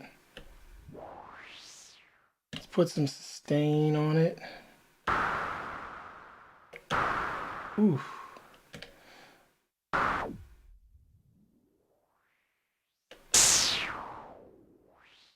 Oh, I forgot that this noise module has its own dedicated delay, or its own dedicated amp decay.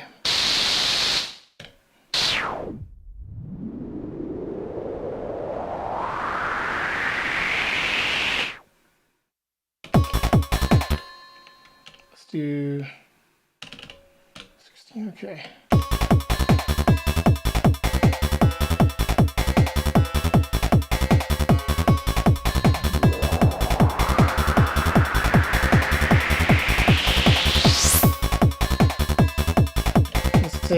Put no release on it at all.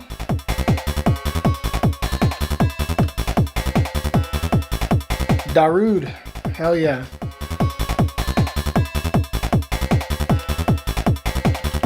What's going on? Why are we not hearing this?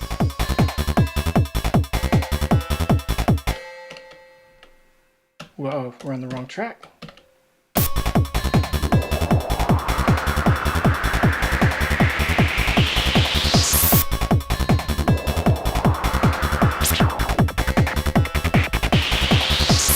Oh, did y'all hear that?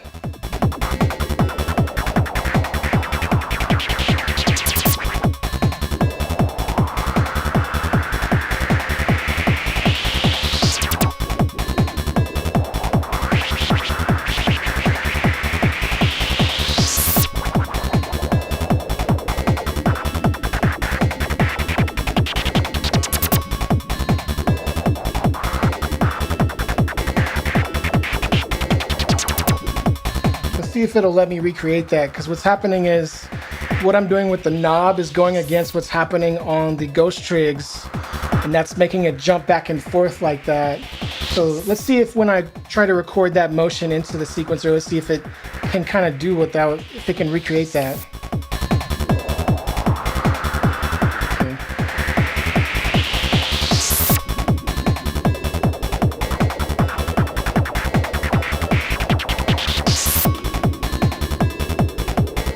Just like I thought, it wasn't gonna let me do that. But you know, okay. I know what to do though. We just gotta program it in manually. So that means what we want to do is for 1 out of every 2 trigs, we need to bop that button and then rebop it so that it goes back into that position. Wait, am I doing the right? Yeah. Anyway, if it's not the right way, if it needs to be instead 1 out of every 2, I'll just go back and change that. And just to make sure, let's loop that one 16-step bar and see how it does.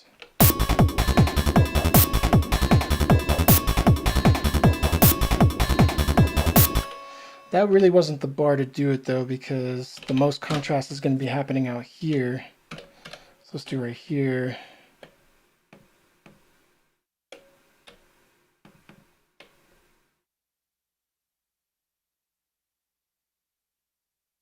Wait, am I doing it right? Whatever. My brain's not working today, y'all. Oh, of course that won't work because we need to actually trigger the trigger first, so that's okay. Let's just keep going.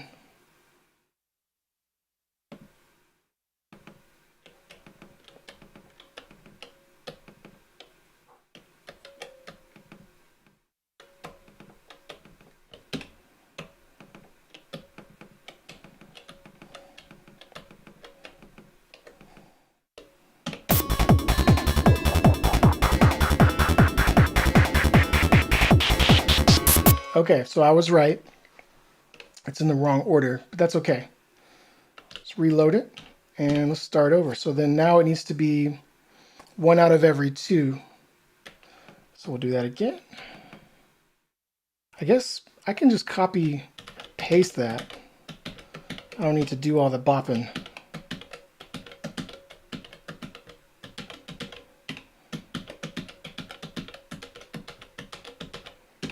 And yeah, we could do this with the LFO, like Geese was saying, but I kind of feel like I already liked where it was at a little bit. So let's see.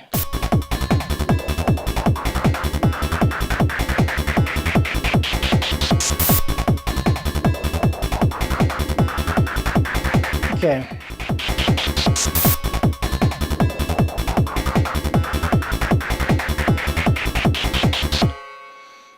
So let's see, what was there was a certain tempo to the way I was moving the knob.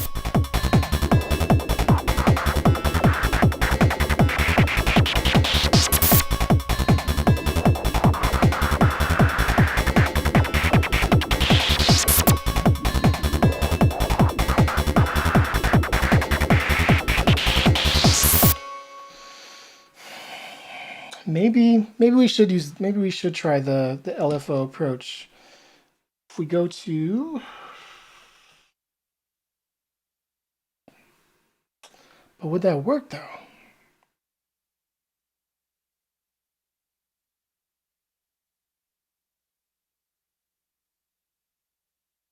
Let's see.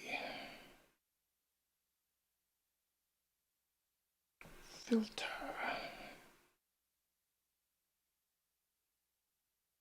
Let's see. Filter frequency with backwards dip. And it would need to have an increasingly higher depth amount. I don't know, this could get really complicated to try and program.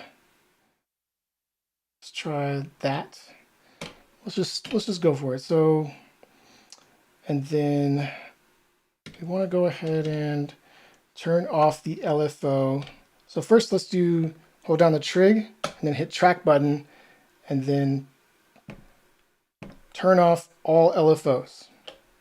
So the LFO does not get triggered for anything. Now we want to go in and just trigger the LFO for these certain ones.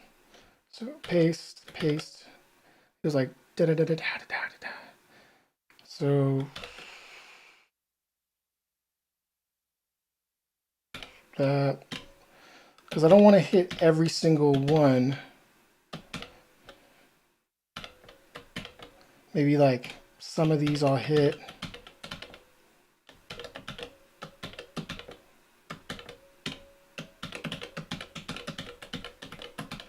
Let's try it out.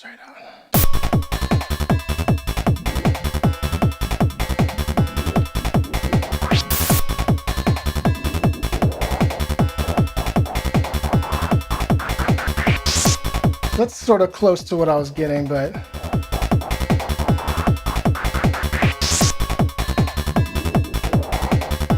oh, the speed needs to be faster.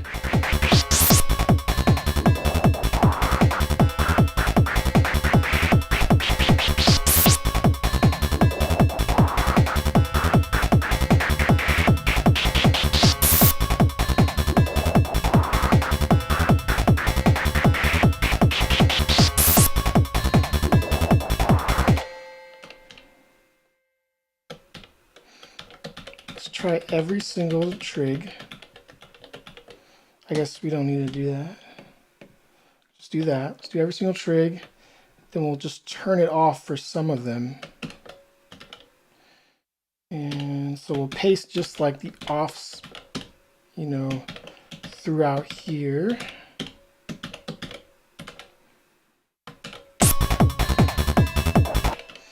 And it does that.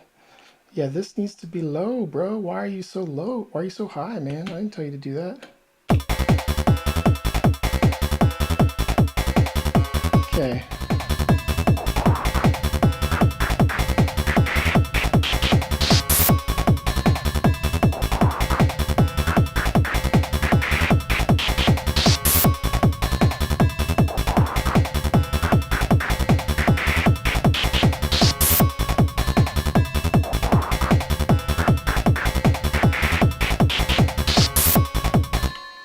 then that final one is just always too harsh.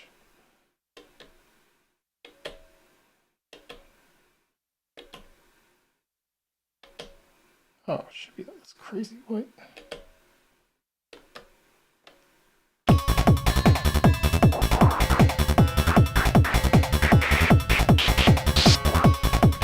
And we got too much low end on it too, so we got to go ahead and scoop that out with the second filter.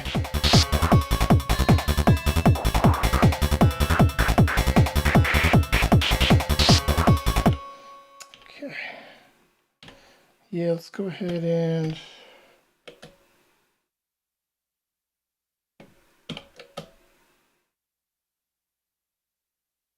paste it in some more spots.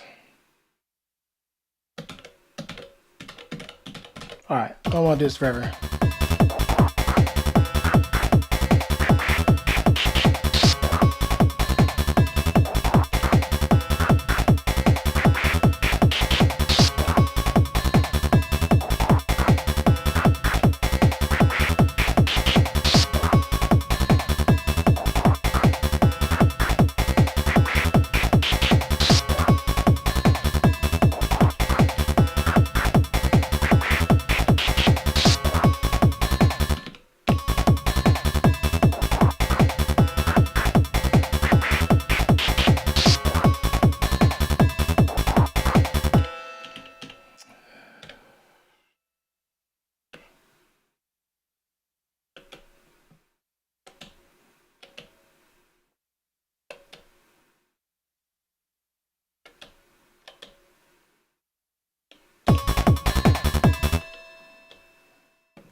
Cool, that's gonna be fine enough for me for now.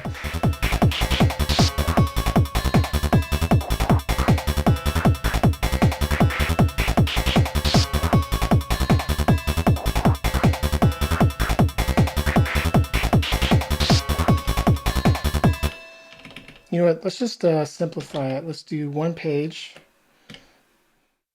right there.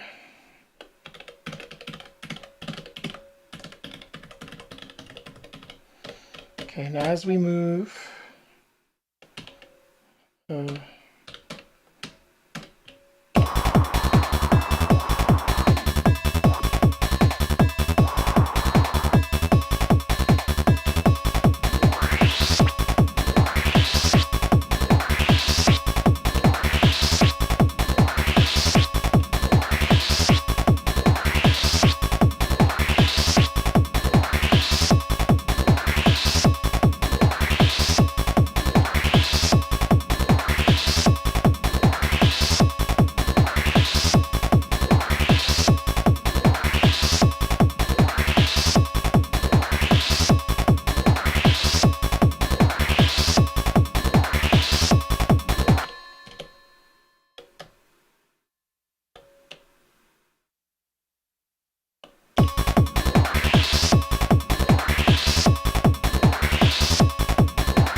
save it.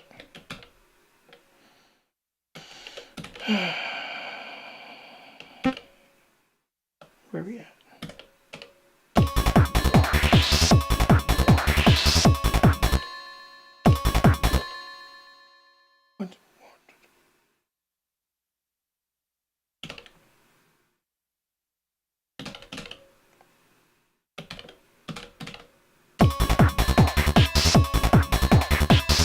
Okay, cool.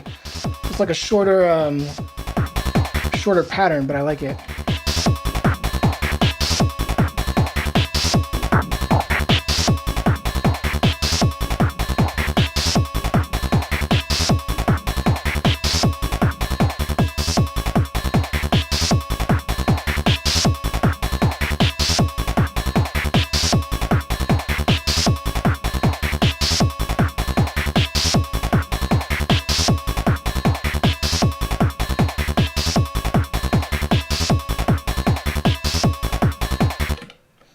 Cool, cool, cool. Well, thanks for going with me on that journey. I feel like we did quite a lot to get to that point.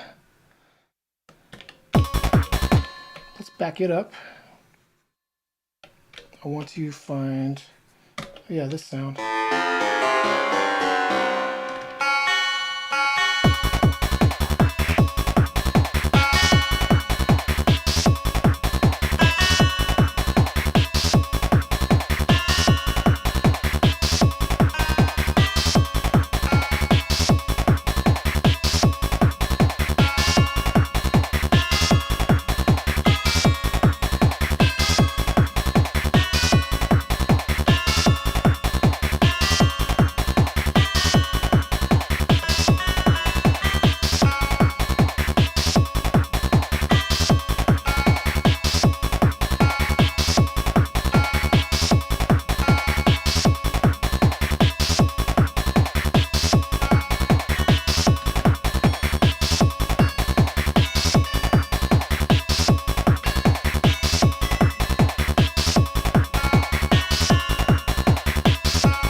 Wave tone machine.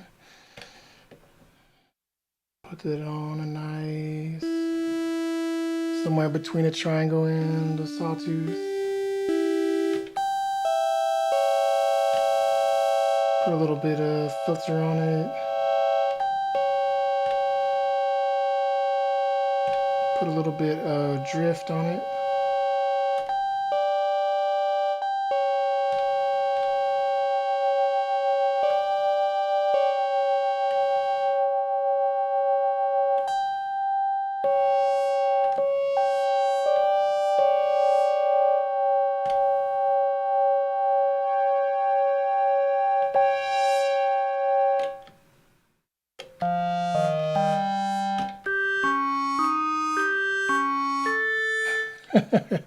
Yeah, that really was a side quest, wasn't it, Giza?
that.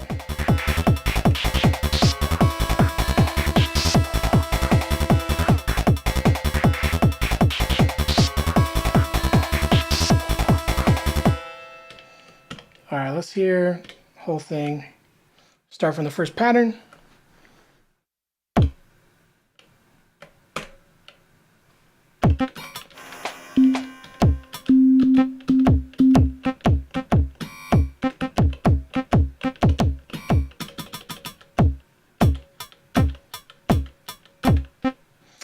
Having fun for a second. All right, let's do it. Let's go.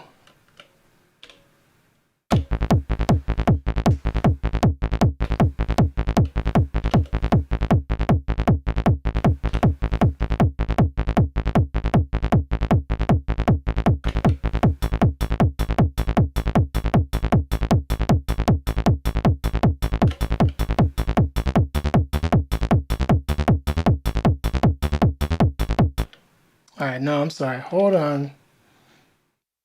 That hi-hat is atrocious. That is the most underwhelming hi-hat.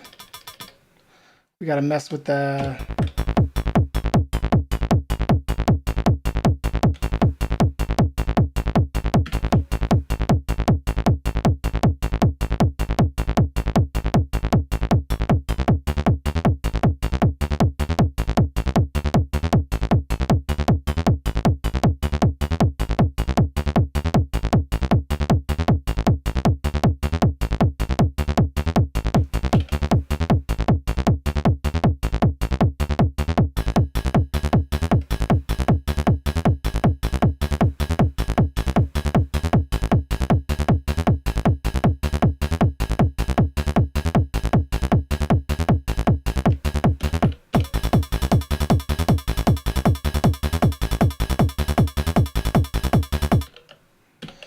Yeah, not really loving that.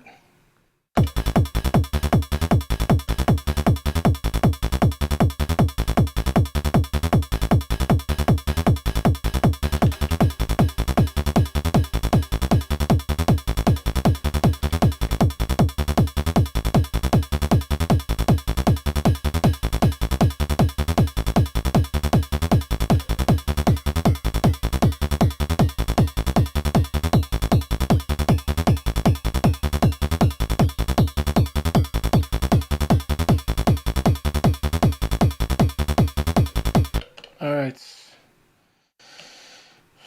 Track 3. Copy.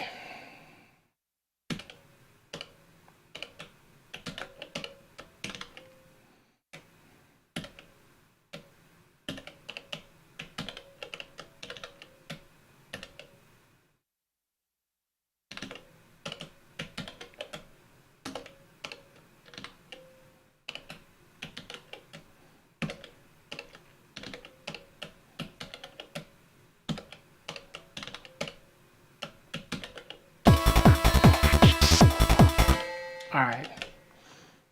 There we go. Ready to go. And back to... There we go.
Thanks for being here, Kriok. Thanks, homie.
Crazy.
That was the upside down version. Hell yeah. I wanted to like save it, but I was like, I don't know if I can keep that. I guess I could have saved it.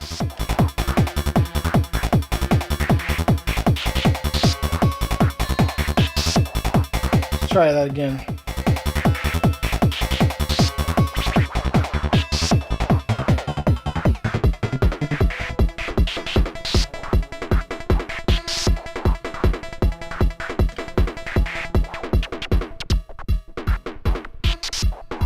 Master Overdrive, okay.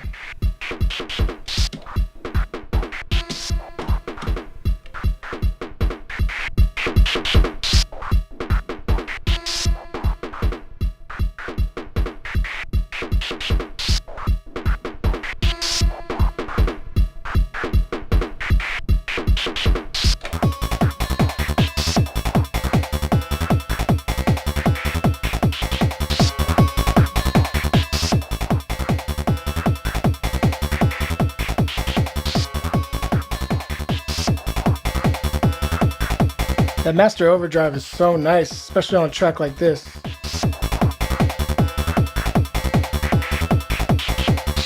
I could just leave that on. That's how good that sounds.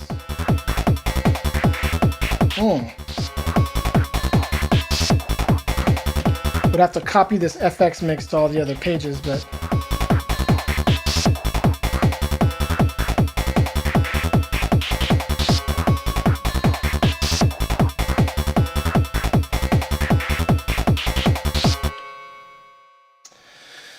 okay. I think I'm gonna have to call it a day, y'all. I gotta take my dogs for a walk. This has been fun. This has been fun. I feel like there's still room to go harder, still room to get a little more crazy with it. And shout out to Giza for bringing up the master overdrive. This is something that can really work really well in the right scenario. I'm gonna have to like maybe I think copy this over to all the other tracks, but that's gonna be boring to watch. So I'm gonna have to say, y'all have a good Sunday. Thanks for hanging out, y'all, and I'm looking forward to the next one. And be kind to each other, be cool to each other. All right, peace out.